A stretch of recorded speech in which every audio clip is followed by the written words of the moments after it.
বাংলা পক্ষর বিশ্বাস যে রোহিঙ্গারা এখানে ঢুকে গেছে, কেউ হিন্দিভাষী সেজেছে, কেউ মারওয়ারি সেজেছে, কেউ গুজরাটি সেজেছে, কেউ উর্দুভাষী সেজেছে, এবং পশ্চিমবাংলা তো সিস্টেমটা ল্যাক্স জানেন। আমি এখনো বিশ্বাস করি এসআইআর যেটা হয়েছে সেটা এখনো কোনোভাবেই সঠিক না। প্রত্যেকটা জেলায় একজন করে অবজারভার পশ্চিমবাংলার মতন রাজ্যে নিয়োগ না করে এসআইআর প্রক্রিয়া যেভাবে চালু করেছিল, নিরাপত্তা বিধান না করে যেভাবে ইলেকশন কমিশন চালু করেছিল, আমি মনে করি সেটা আনরিয়ালিস্টিক বা অবাস্তব প্রক্রিয়া ছিল। আজকে আমাদের দলের তরফ থেকে বলছি, এসআইআর এর আজকে যা কনক্লুশনের দিকে আমরা এগোচ্ছি, অন্তত যদি লাজলজ্জা থেকে থাকে বাংলার মানুষের কাছে ক্ষমা চাওয়া উচিত। পুরো কাজের পরিধি হচ্ছে যে কারা ভোটার তালিকায় থাকবেন এবং কারা ভোটার তালিকায় থাকবেন না। এসআইআর এর প্রথমেই ম্যাচটা ফিক্স হয়ে গেছে। কিভাবে? আপনারা 2029 সালে ভারতবর্ষের ক্ষমতায় চলে আসবেন, মমতাদি পরবর্তী ভারতবর্ষের মুখ্যমন্ত্রী। আমিও চাই হোক, শুধু আমরা জ্বলবো কেন, পুরো দেশ জ্বলবে। এবং কলকাতা যে একেবারে বৃদ্ধাশ্রমে পরিণত হয়েছে তার একটা প্রতিফলন কিন্তু এসআইআর প্রক্রিয়ার মধ্য দিয়ে আমরা দেখতে পেলাম। এটাকে ঘিরে হিন্দু মুসলমানের রাজনীতি করা ন্যারেটিভ, এটাকে ধরে বিশ্বনাথ দা খুশি হননি। তিনি বলছেন এই বাংলায় কিছু নেই, সব বাংলা বৃদ্ধাশ্রমে পরিণত হয়েছে। এটা ন্যারেটিভ। এই ন্যারেটিভের বিরুদ্ধে বাংলার মানুষ লড়াই করবে। বাঙালিকে সন্দেহের চোখে দেখা যায় যদি সর্বপ্রথম এই কাজ কেউ করে থাকেন তিনি আর অন্য কেউ নন, তিনি রাজ্যের মাননীয় মুখ্যমন্ত্রী মমতা ব্যানার্জি। যে হালাল হোক বা ঝটকা, দিনের শেষে গুটকা, সব গুটকা এক সমান, হিন্দু হোক বা মুসলমান। বিএলও কারা? কারা বিএলও? বিএলও যারা, তাদের মধ্যে কতজন শাসকপন্থী? নির্বাচন কমিশন কি তা খতিয়ে দেখেছে? বাংলা পক্ষ স্পষ্ট বলছে একজনও উদ্বাস্তু হিন্দু বাঙালি তাদের যদি নাম বাদ যায় তাহলে বাঙালি জাতির যে প্রতিরোধ ঘটবে সেই প্রতিরোধ দিল্লি, লন্ডন, ঠিক আছে, ওয়াশিংটন, মঙ্গল গ্রহ, কেউ সেই প্রতিরোধ ফেস করেনি। লাস্ট একটা কাজ করেছে এসআইআর, যেটা এখানে তুই বলবে না কারণ পশ্চিমবঙ্গ অনেক বড়। তুমি আজ অব্দি দেখেছো কোনো কোটিপতি মুসলিমের দিকে আঙুল উঠেছে? ববি হাকিমের দিকে আঙুল উঠেছে দেখেছো? কে বাংলাদেশের ভোটার? গরিব শ্রমজীবী মানুষ। তুমি গরিব, তুমি পিছিয়ে পড়া মানুষ, তুমি শ্রমজীবী মানুষ, সে বাংলাদেশি ভোটার। সায়ন রোহিঙ্গা খুঁজে পেল না, কিন্তু বাংলাদেশ বর্ডারে যে হাজার হাজার মানুষের লম্বা লাইন, সেটাও দেখতে পাইনি। একজন সাংবাদিক একটা লোকের পেছনে দৌড়চ্ছিল, তার বিরাট অসম্মান হয়েছে, সেটা দেখতে পাই। অভিষেক বন্দ্যোপাধ্যায় একটা কথা বলেছিলেন যে এসআইআর শুরু করেছে বিজেপি, শেষ করব আমি। শেষ কিন্তু সত্যি বিজেপি করেছে। এর ইম্প্যাক্ট যদি আপনি আমায় বলেন যে একটা বিশুদ্ধ ভোটার তালিকা কিন্তু আমরা পাওয়ার কোনো আশা দেখতে পাচ্ছি না। এই যে বিশ্বনাথদা, আগামী নির্বাচন কমিশনার ওনাকেই করা উচিত। এসআইআরে কার সুবিধা, কার লাভ? এসআইআরে কি হবে নির্বাচনে? স্যার এবং ম্যাডাম তাদের কি সুবিধা হলো? দেখুন, সংসদের দিকে তাকান আর বিধানসভা, এটা তো বাস্তব যে আমরা শূন্য। কিন্তু আমরা শূন্য থেকে উদ্বাস্তু হিন্দু মতুয়ার জন্য যে কথা বলতে পাচ্ছি, তৃণমূল বিজেপি সে স্ট্যান্ড নিতে পারছে না কেন? অনেকেই বলেছেন সময় বাড়ানোর কথা, আমিও বলছি সময়টা বাড়ান। কারণ আমার বলার সময়, কারণ 2 মাসের এসআইআর, 4 মাসের বিতর্ক, সেটা 4 মিনিটে বলাটা মোটেও সম্ভব নয়। যখন স্পেশালি বাকি অনেকেরই তীর, অধিকাংশেরই তীর ভারতীয় জনতা পার্টির দিকে থাকে। আমি ঋতব্রত ভট্টাচার্য শুরু করছি বাংলা হান্ট প্রেজেন্টস টাফ টক। আজকের বিষয়, স্যার, এসআইআর কার লাভ, কার ক্ষতি? কি হবে আসন্ন নির্বাচনে বঙ্গে? এসআইআর কি সত্যি কোনো প্রভাব ফেলবে? রাজনীতির স্যার ম্যাডামদের কি হবে? এ নিয়েই আমাদের আলোচনা। অনেকের বুকে আশা ছিল, অনেকের আশা ভঙ্গ হয়েছে। এসআইআরে কি সত্যি কিছু হবে? আমরা সরাসরি চলে যাব আমাদের বক্তাদের কাছে। প্রত্যেককে আপনারা চেনেন, নতুন করে পরিচয় করিয়ে দেওয়ার কোনো দরকার নেই। আমি প্রথমেই গর্গ চ্যাটার্জি, বাংলা পক্ষের কর্ণধার, সর্বাধিনায়ক। আমাদের সঙ্গে রয়েছেন বিশিষ্ট গবেষক, রাজনীতি বিশ্লেষক ডক্টর বিশ্বনাথ চক্রবর্তী। আমাদের সঙ্গে রয়েছেন তন্ময় ঘোষ, তৃণমূল মুখপাত্র। আমাদের সঙ্গে রয়েছেন প্রদেশ কংগ্রেসের মিডিয়া দপ্তরের এই মুহূর্তের চেয়ারপারসন মিতা চক্রবর্তী, বিশিষ্ট কংগ্রেস নেত্রী।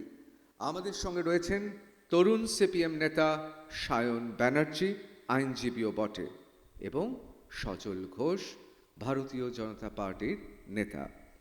আমরা সরাসরি চলে যাব এই অনুষ্ঠানে। আমরা প্রথমে বক্তারা কি বলছেন তা শুনব, কিন্তু তার আগে দু চারটি কথা। এসআইআর কেন করতে হয়েছে? তার কারণ এটা একটা নির্বাচনের বিধি। এটা কি অস্বাভাবিক? না, এটাই স্বাভাবিক। জনসংখ্যা, জনগণনা এবং তার পাশাপাশি জনসংখ্যা যে অংশটা নির্বাচনে যোগদান করে তাদেরকে, তাদের তালিকাটাকে বারবার করে প্রত্যেকবারই রিভিশন বা পরীক্ষা করা হয়। ঝাড়াই বাছাই তো চলবে। অনেকে মনে করেছিলেন যে এবার বোধহয় একটা বিরাট সংখ্যক মানুষ তারা বাদ পড়ে যাবেন। অনেকে মনে করেছিলেন এসআইআর এর পেছনেই আসছে এনআরসি। আবার অনেকে মনে করেছিলেন আমাদের পশ্চিম বাংলার যে ঐতিহ্য রয়েছে কংগ্রেস আমল, বাম আমল এবং তৃণমূল আমলে, এই যে ছাপ্পা ভোট দেওয়া হয়, এবার বোধহয় এসআইআর এমনভাবে হবে সব কিছুর অবসান ঘটে যাবে। কিন্তু সত্যি কি তাই হলো? কি বলছেন বক্তারা? আমি প্রথমেই ডেকে নেব গর্গ চ্যাটার্জিকে, বাংলা পক্ষের। এসআইআর সত্যি কি কোনো আলো দেখালো, কোনো পথ দেখালো? তাদের আন্দোলন, তাদের যে অবিরত বাংলা পক্ষের, বাঙালির পক্ষে দাঁড়ানো, তাতে কি আদৌ কোনো লাভ হলো? গর্গ।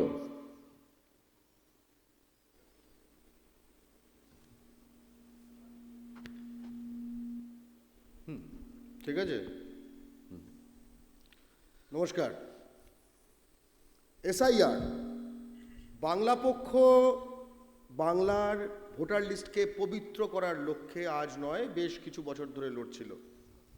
দুটো জিনিস, বাংলার ভোটার লিস্টে যাদের থাকার কথা তাদের রাখতে হবে, বাংলার ভোটার লিস্টে যাদের থাকার কথা নয় তারা থাকলে চলবে না। যে কোনো রিভিশনের এইটা হচ্ছে লক্ষ্য। এসআইআর হলো ড্রাফট লিস্ট বেরিয়েছে। ফলাফল কি? ফলাফল যে আমরা দেখতে পেলাম রানীগঞ্জ, ভবানীপুর, কলকাতা বন্দর, ভাটপাড়া, জোড়াসাঁকো, দার্জিলিং, এই সব জায়গা থেকে লক্ষ লক্ষ রোহিঙ্গা পাওয়া গেছে এবং তারা সেখানে আর নেই। আমার মনে হয় তারা বোধহয় আরা, ছাপড়া, বালিয়া এক্সপ্রেসে করে হাকিমপুর বর্ডার দিয়ে এখন বাংলাদেশে চলে গেছে নিশ্চয়ই, কারণ তাদের পাওয়া যাচ্ছে না। বাবাকে পাওয়া যাচ্ছে না, দাদুকে পাওয়া যাচ্ছে না, নাতিকে পাওয়া যাচ্ছে না, বউকে পাওয়া যাচ্ছে না। এসআইআর লিস্টে দেখলাম বেশ কিছু এলাকায়, মানে সব মিলিয়ে দেখলে হঠাৎ একটা ভয়ঙ্কর ঘটনা। CNN বিবিসির খবর করা উচিত যে যেগুলোকে আমরা হিন্দি, উর্দু, মারোয়ারি, গুজরাটি প্রবণ এলাকা বলি পশ্চিমবঙ্গে, সেখানে এক লহমায় কয়েক লক্ষ নারীকে খুঁজে পাওয়া যাচ্ছে না। এটা তো একটা স্ক্যান্ডাল, মানে একটা বিরাট স্ক্যান্ডাল। তো এই যে ঘটনাটা, এটার ফলে যেটা হয়েছে আমরা মনে করতে চাই না অবশ্যই যে হিন্দি ভাষী হোক বা উর্দু ভাষী হোক বা মারওয়ারি হোক বা গুজরাটি হোক, এরা 2 নম্বরই করে ভোটার লিস্টে নাম ঢুকিয়েছিল, এটা আমরা বিশ্বাস করতে চাই না। কারণ আপনারা সকলেই জানেন যে ইউপি, বিহার থেকে আসা যে ব্যক্তিরা বা মারওয়ারিরা বা গুজরাটিরা, এরা তো পশ্চিমবঙ্গ তথা ভারতে তথা এশিয়ায় সততার জন্য বিখ্যাত। ফলে আমরা এটা বিশ্বাসই করতে পারছি না। বাংলা পক্ষের বিশ্বাস যে রোহিঙ্গারা এখানে ঢুকে গেছে, কেউ হিন্দিভাষী সেজেছে, কেউ মারওয়ারি সেজেছে, কেউ গুজরাটি সেজেছে, কেউ উর্দুভাষী সেজেছে, এবং পশ্চিমবাংলা তো সিস্টেমটা ল্যাক্স জানেন। ফলে কেউ হয়ে গেছে আগরওয়াল, কেউ হয়ে গেছে সিং, কেউ হয়ে গেছে আনসারি, কেউ হয়ে গেছে মেহতা, এটা হয়ে গেছে। কিন্তু অতএব কি? বাংলা পক্ষের স্পষ্ট কথা যে 2 রাজ্যে ভোট যাদের, বাংলা থেকে তারাও তাদের, লাথি মেরে তারাও তাদের, লাঠি মেরে তারাও তাদের। কেন? তার কারণ রিপ্রেজেন্টেশন অফ পিপলস অর্ডার 1950, যার মাধ্যমে আমাদের এই ভারতবর্ষে যে নির্বাচন অনুষ্ঠিত হয়, এর 31 নম্বর ধারা অনুযায়ী এটা একটা ফৌজদারি অপরাধ 2 রাজ্যে যদি কারুর ভোটার লিস্টে নাম থাকে। তো আমরা ভোটার লিস্ট দেখছিলাম, এই এতগুলো কাগজ দেখছেন না, এইটা হচ্ছে এই তৃণমূলের বিবেক গুপ্তা বলে একজন আছে, এমএলএ, বাঙালি বিদ্বেষী প্রচণ্ড, সে জোড়াসাঁকো, রবীন্দ্রনাথের জোড়াসাঁকোতে এখানে শুধুই শঙ্করলাল আগরওয়াল আর রামচরণ শর্মা আর দীনেশ শর্মা, গোপালচাঁদ শর্মা, গোলাপচাঁদ শর্মা, রামজি লাল, মঙ্গল রাম, দ্বারকা প্রসাদ, ঠিক আছে, ইত্যাদি ইত্যাদির একটা পার্ট এটা একটা পার্ট, সংখ্যাটা বলছি 660।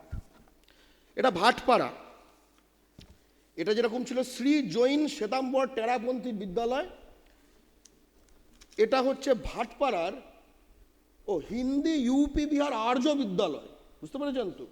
নানা রকম আর্য চরিত্রের লোকজন থাকে এখানে, যেরকম মমতা সাউ, পাপু কুমার মাল্লা, সুমন শর্মা থাকতো, কারণ এখন খুঁজে পাওয়া যায়নি, অনুপস্থিত, ঠিক আছে। এবং তারপরে আমরা দেখছি জোড়াসাঁকো, তারপরে আমরা দেখছি এখানে চৌরঙ্গি, একদম এটা কন্ট্রোলার, এই প্রিন্সিপাল অ্যাকাউন্টেন্ট জেনারেল, যেটা জিপিওর কাছে যে বিল্ডিংটা, যেখানে রাত্রিবেলা কেউ থাকে কেউ জানে না, না থাকতে পারে, কিন্তু ওর একটা বুথ থেকে 653 জন অফ, মানে সব চলে গেছে, পাওয়া যাচ্ছে না, পার্মানেন্টলি শিফটেড।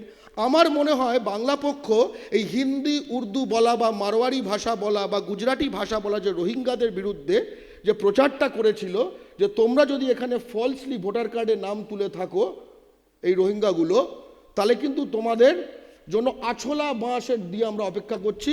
কিছু লোক তাতে ভয় পেয়ে শিফটেড লিখে দিয়েছে, কারণ এতগুলো লোক শিফটেড 653, তারা ভোট দিতে আসে কারা? তারা কি শুধু ভোটের সময় শিফট ব্যাক করে? কিংবা খুঁজে পাওয়া যায়নি, তারা হয়তো যেটা বললাম হাকিমপুর বর্ডার দিয়ে হয়তো তারা চলে গেছে, কিন্তু কিছু অলরেডি এখনও ঢুকে আছে, এই সংখ্যাটা কিন্তু সেটাও বেশ কয়েক লাখ। তাদেরকেও আমরা খুঁজে বার করব এবং বাংলার পাড়ায় পাড়ায় আমরা টাঙিয়ে দেব তাদের নাম। এবং একই সঙ্গে যেটা বলতে চাই, কয়েকটা মিথ নষ্ট হলো এই এসআইআর এর মাধ্যমে। এক, যে এই যে আপনার পূর্ববঙ্গ থেকে আগত উদ্বাস্তু মুসলমান, বাংলাদেশি ইত্যাদি ইত্যাদি যেসব জেলাগুলোর নাম শুনলে একটু ভয়ার্ত করে দেওয়া হয়, সেখানে প্রায় বাদের রেট সবচেয়ে কম। এবং বাদগুলো যেরকম ধরুন আমডাঙ্গা, ভাটপাড়া হচ্ছে ব্যারাকপুর লোকসভা কনস্টিটিউয়েন্সিতে, আমডাঙ্গাও ব্যারাকপুর লোকসভা কনস্টিটিউয়েন্সিতে। ব্যারাকপুরের ভাটপাড়াটা এত মোটা একটা জাবদা খাতা, আমডাঙ্গারটা 2 পাতা। 2 পাতার মধ্যেও যেগুলো আছে দুটো ক্লাসিফিকেশন, হয় মৃত আর নয়তো স্থানান্তরিত। স্থানান্তরিত যেগুলো সেটা হচ্ছে মহিলা, বিয়ে হয়ে চলে গেছে, বয়স হচ্ছে 30s 40s-এ। আমি একটা কথাই বলবো, এই এসআইআর একসঙ্গে অনেকের মুখোশ খুলে দিয়েছে, ঠিক আছে। এই যে তৃণমূল, দেখবেন গতকাল যেই লিস্ট বেরোলো, এই যে গয়া থেকে এসছে ববি হাকিম, তার বন্দর এলাকায় যে বাদ করেছে, খুব খারাপ হুয়া, ঠিক আছে, অবশ্যই খারাপ হুয়া। কারণ তারা ভেবেছিল যে এই কলকাতা বন্দর, আড়া ছাপড়া বালি এগুলো কলকাতা বন্দরের অংশ হয়ে যাবার কথা, হঠাৎ আবার এগুলোকে বিহারে পাঠিয়ে দেওয়া হচ্ছে কেন? অর্জুন সিং খেপে গেছে, ভাটপাড়াম এরকম কেন হুয়া, এতগুলো কোথা থেকে বাদ গিয়া। কংগ্রেসের একটা কাউন্সিলর আছে, কি নাম, সন্তোষ পাঠক, ওর ওয়ার্ডে 41% বাদ। 41% ভোটার একটা ওয়ার্ডে বাদ, আপনি ভাবুন, ঠিক আছে। কি আর বলবো, অবশ্যই বিজেপির একজন কাউন্সিলর আছেন, আপনি আপনার লিস্টের নামটা একটু পড়তে পারেন, আমরা শুনতে চাই। অবশ্যই ধন্যবাদ গর্গকে, অসংখ্য ধন্যবাদ। এরপর আমরা সেকেন্ড রাউন্ডে চলে আসব। আমি এবার যে বক্তাকে ডাকবো তার আগে আমি 2-4টি কথা বলি। আপনারা সবাই শুনেছেন সে বিখ্যাত দার্শনিক যার নাম প্লেটো। প্লেটো কিন্তু গণতন্ত্রকে সন্দেহের চোখে দেখতেন। তার কারণটা অত্যন্ত স্বাভাবিক। গণতন্ত্রের ভিত্তি হচ্ছে জনসমর্থন। জনসমর্থন তখনই মেলে যখন কেউ জনপ্রিয় হয়ে ওঠে, অর্থাৎ সংখ্যার বিচারে মূর্খও হয়ে উঠতে পারে দেশের নায়ক বা নায়িকা। প্লেটো বারবার করে বলেছেন যে এটা একটা ভয়ঙ্কর জায়গায় পৌঁছাতে পারে। শাসক যারা হন তারাও জানেন সংখ্যাই কথা বলবে, আর সেই জন্যে এসআইআর অনেকে বলেন অত্যন্ত আশু প্রয়োজন। তার কারণ সংখ্যার বিচারে যে জিতবেই সে হয়ে উঠবে ভবিষ্যতের নায়ক নায়িকা। সুতরাং ভোটার তালিকাতে তো শাসক বিরোধী রাজনীতিবিদরা চেষ্টাই করবেন যে তারা ভুয়ো ভোটারদের ঢুকিয়ে দিতে। কিন্তু পশ্চিমবাংলায় এসআইআর হয়ে কি কোনো লাভ হলো? আদৌ কি তাতে কোনো ফল মিলবে? অনেকে বলছেন যে তৃণমূল কংগ্রেস এতদিন ধরে ভোটে নিরবিচ্ছিন্ন প্রচার করেছে, বাড়ি বাড়ি গিয়ে বলেছে কংগ্রেস জমানা বা বাম জমানার মতো রিগিং করেছে, ছাপ্পা ভোট দিয়েছে, এ অভিযোগও রয়েছে। কিন্তু একটা জিনিস করতে পারেনি, যে সিপিএমের ছেলেমেয়েরা যেভাবে তাদের আমলে বাড়ি বাড়ি গিয়ে স্ক্রুটিনি করত, এবার বোধহয় বিএলওরা তৃণমূলের চাপে পড়ে এবং তৃণমূল বিএলওদের চাপে পড়ে বাড়ি বাড়ি স্ক্রুটিনি করে ফেললো। তাতে কি লাভ হলো শাসকের? আমরা ডেকে নেব বিশ্বনাথ চক্রবর্তীকে।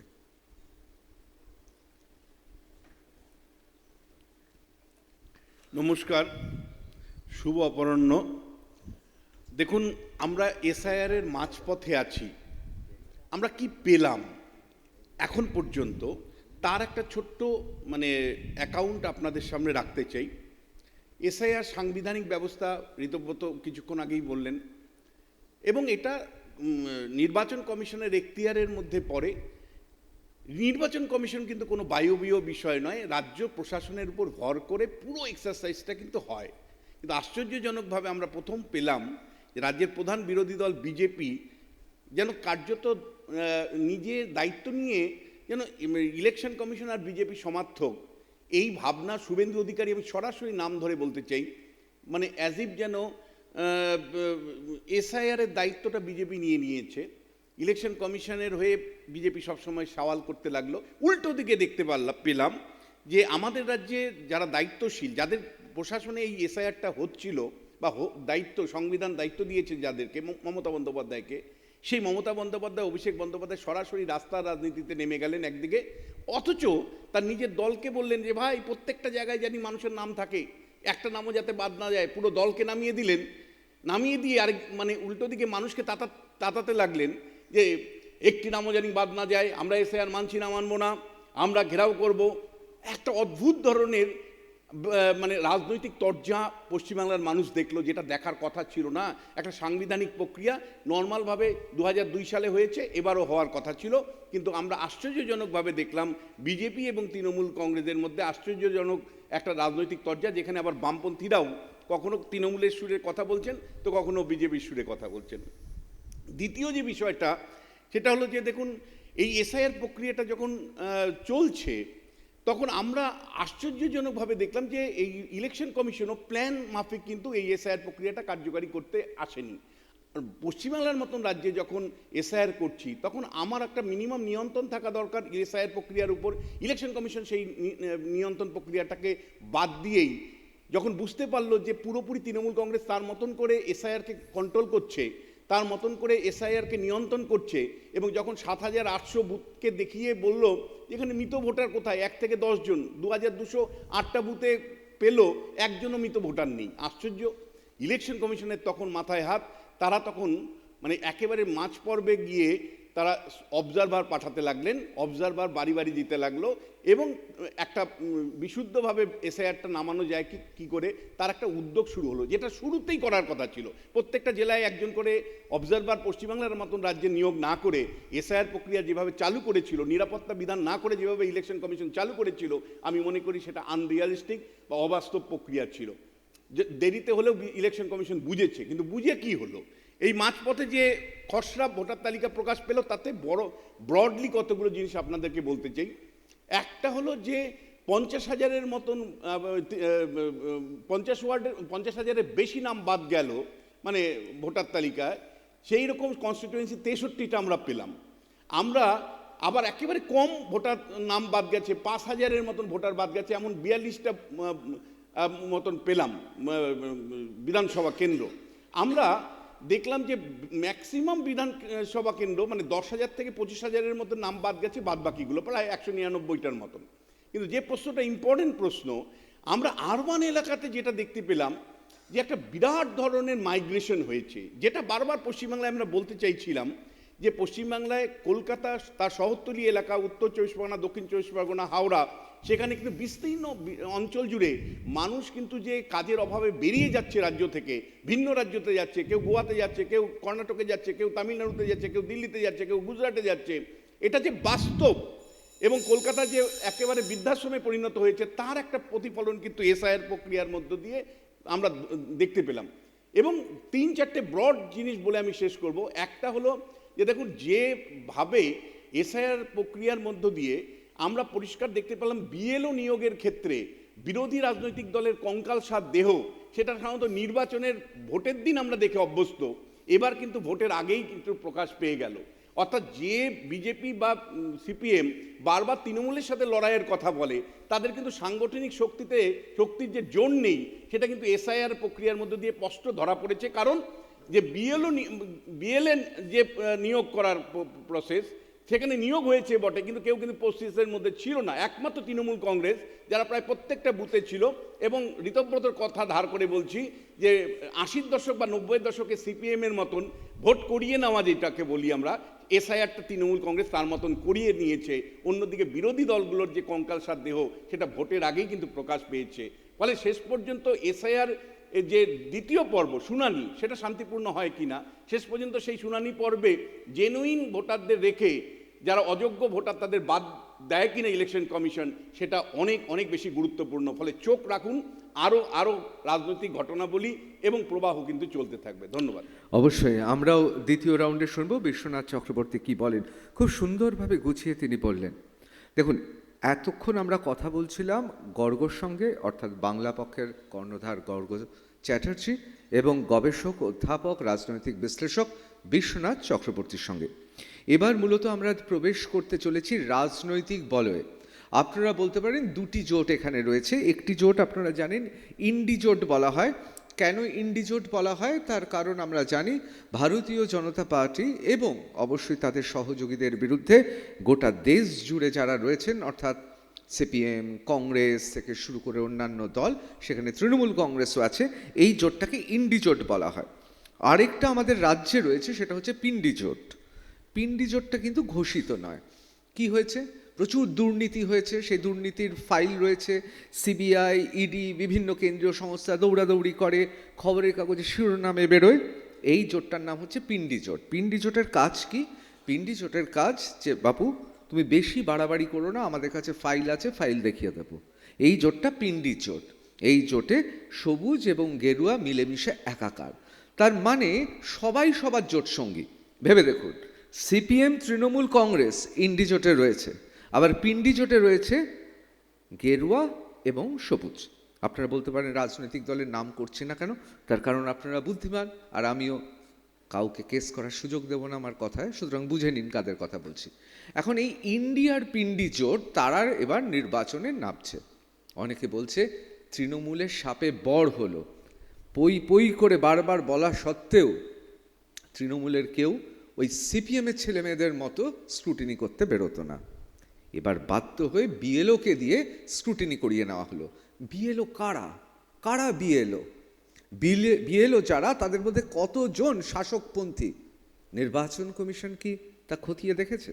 দেখুন, নির্বাচন কমিশন একটা সাংবিধানিক কমিশন, তার প্রতি পূর্ণ শ্রদ্ধা জানিয়েই আমি আমার ক্ষুদ্র সাংবাদিক অভিজ্ঞতায় বলছি, নির্বাচন কমিশন আমরা 2016 সালে দেখেছি, তার আগেও দেখেছি, তেড়ে ফুড়ে খুব বড়ভাবে নেবে ওঠে।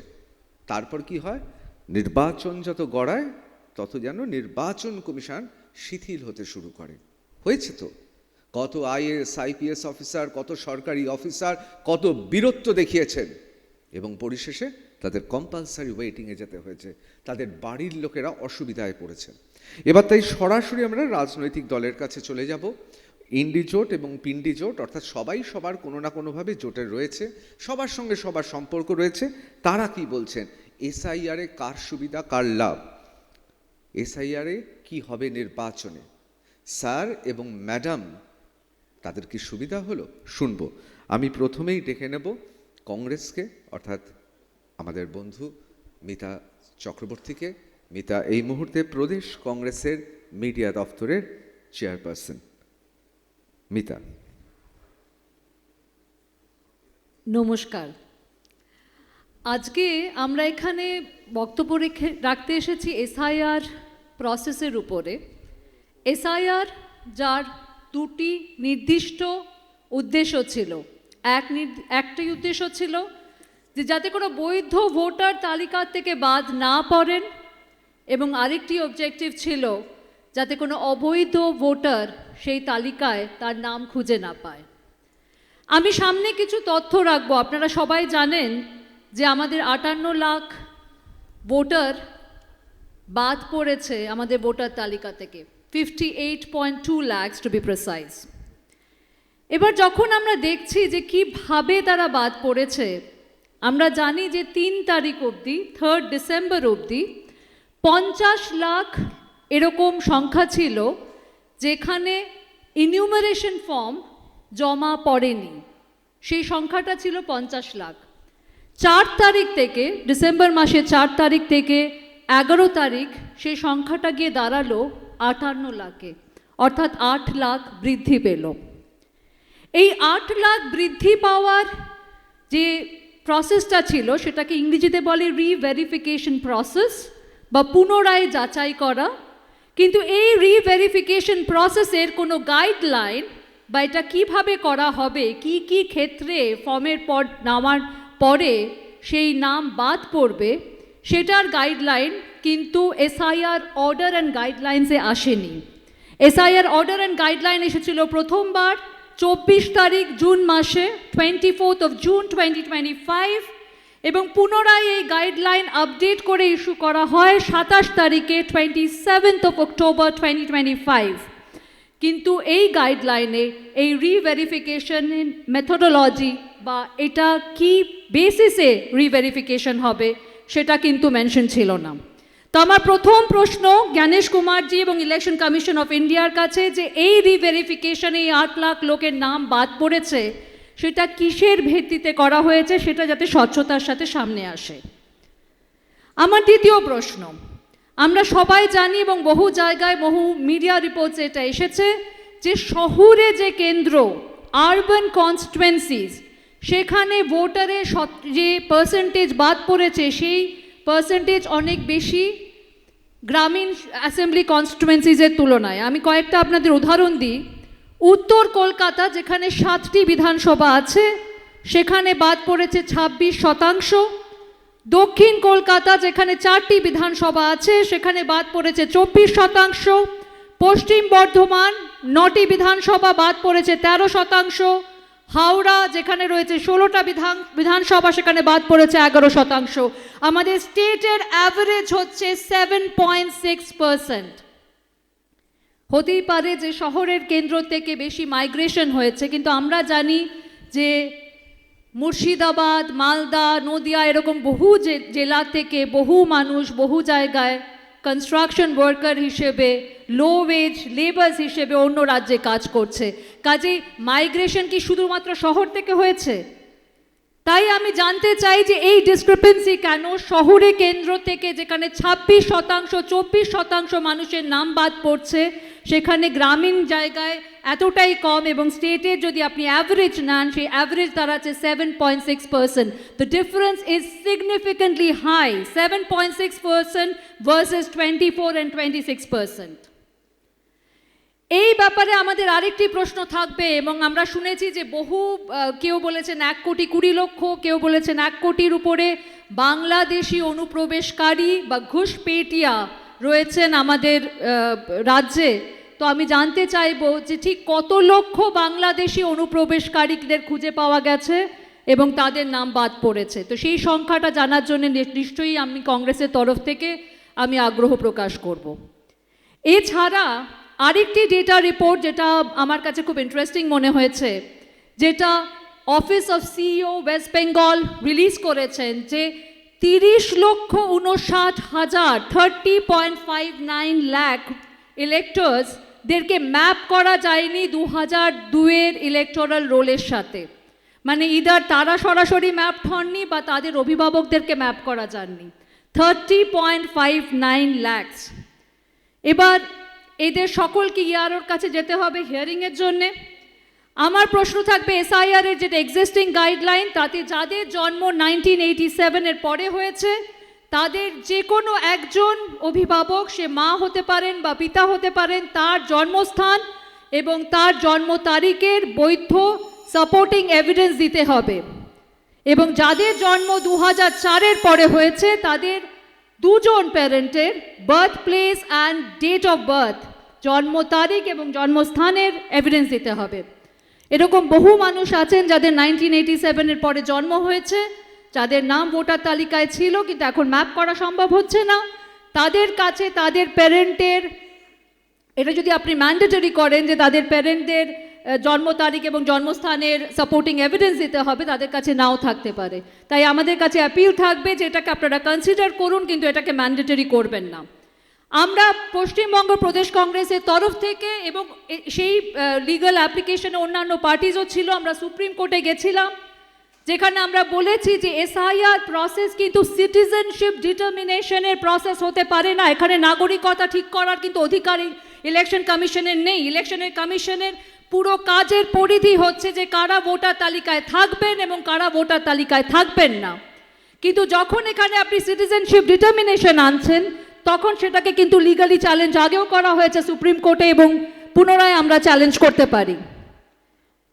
সর্বশেষে আমরা বলবো যে সিইও ওয়েস্ট বেঙ্গল অ্যানাউন্স করেছেন কালকে একটি মিডিয়া কনফারেন্সে যে 1,30,00,000 এরকম মানুষ আছে যাদেরকে ম্যাপ তো করা গেছে, কিন্তু সেই ম্যাপ নিয়ে তাদের কিছু সংশয় রয়েছে, সেই ম্যাপিংয়ের মধ্যে কিছু ভুল বা ভ্রান্তি হয়ে থাকতে পারে।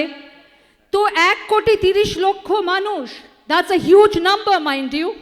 তাই আমরা বলবো যদি 1,30,00,000 মানুষকে এখন আপনারা নোটিশ পাঠান এবং তাদেরকে যদি আপনি হিয়ারিংয়ের জন্য ইয়ারোর সামনে আনেন, তাহলে সেই হিয়ারিং প্রসেসটা কিন্তু একটা নাইটমেয়ারের পরিণত হবে।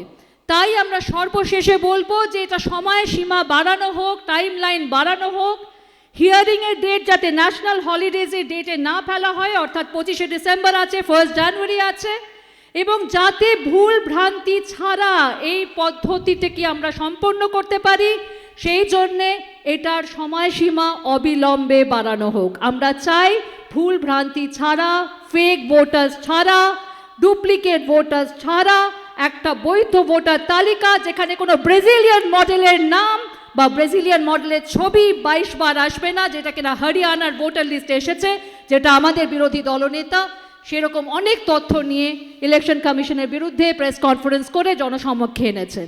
অনেক অনেক ধন্যবাদ। ধন্যবাদ মিতাকে।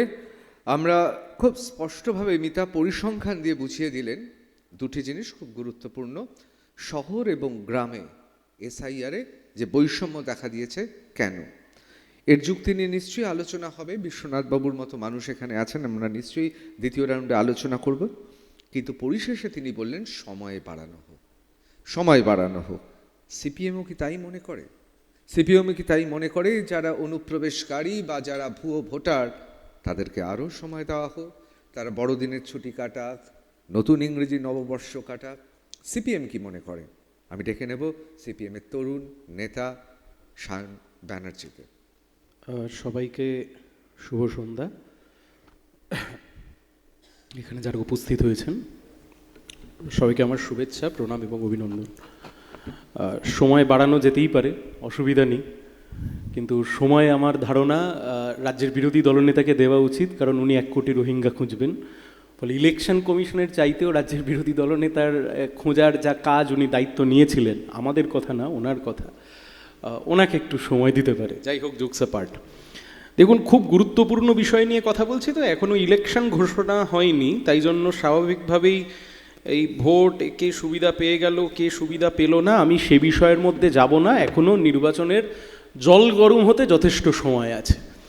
কিন্তু আমি যে 2-3টে কথা বলতে চাই, ভারতবর্ষ পরিচালিত হয়তো একটা রিটেন কনস্টিটিউশনের দ্বারা, একটা লিখিত সংবিধানের দ্বারা, এবং আমাদের এই লিখিত সংবিধান ব্রিটিশের বিরুদ্ধে লড়াই করে একটা নিজেদের সংবিধান, নিজেদের দেশের জাতীয় পতাকা, নিজেদের জাতীয় সঙ্গীত, সব কিছু নিজেদের, এই নিজেদের সংবিধান সবার একটা আলোচ্য বিষয়।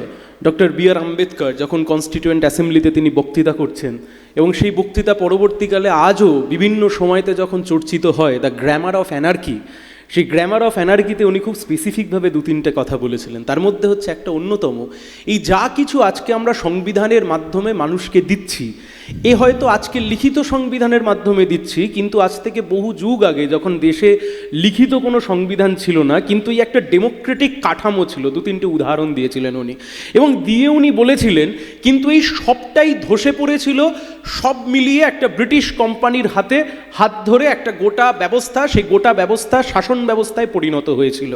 এবং উনি একটা ভয়ের কথা বলেছিলেন যে আমরা এমন কোনো জায়গায় এগিয়ে যাব না তো যে আজকে সংবিধানের মাধ্যমে আমরা যা যা অধিকার অর্জন করছি তা ভবিষ্যতে হয়তো আবার গুলিয়ে যাবে। ভারতবর্ষের সংবিধান শুরুই হচ্ছে we the people of India. এখন এই ভারতবর্ষের সংবিধানের যে মূল essence, the essence of the constitution and the constitutional ethos, যে কী ইথোস, যে ভারতবর্ষের যে সরকার তা হচ্ছে ডেমোক্রেটিক সরকার, সেই ডেমোক্রেটিক সরকারকে মানুষ নির্বাচিত করবে। কিন্তু প্রথমবারের জন্য খুব নির্দিষ্টভাবে আমরা দেখতে পেলাম যে ভারতবর্ষের সরকার বকলমে বিজেপি ইলেকশন কমিশনকে সামনে রেখে সুপ্রিম কোর্টের যে স্বাভাবিকভাবে তারা বলেছিলেন যে ভারতবর্ষের নির্বাচন কমিশনার অ্যাপয়েন্ট করবার ক্ষেত্রে যে 3 ম্যানস কমিটি, সেই 3 ম্যানস কমিটির মধ্যে একজন থাকবে দেশের প্রধান বিচারপতি, একজন থাকবেন দেশের বিরোধী দলনেতা এবং একজন থাকবেন দেশের প্রধানমন্ত্রী। সবটাকে ডাইলিউট করে দিয়ে বিজেপি আসলে দেশের প্রধান বিচারপতিকে সরিয়ে দিয়ে একজন ক্যাবিনেট মন্ত্রীকে নিয়ে আসলেন।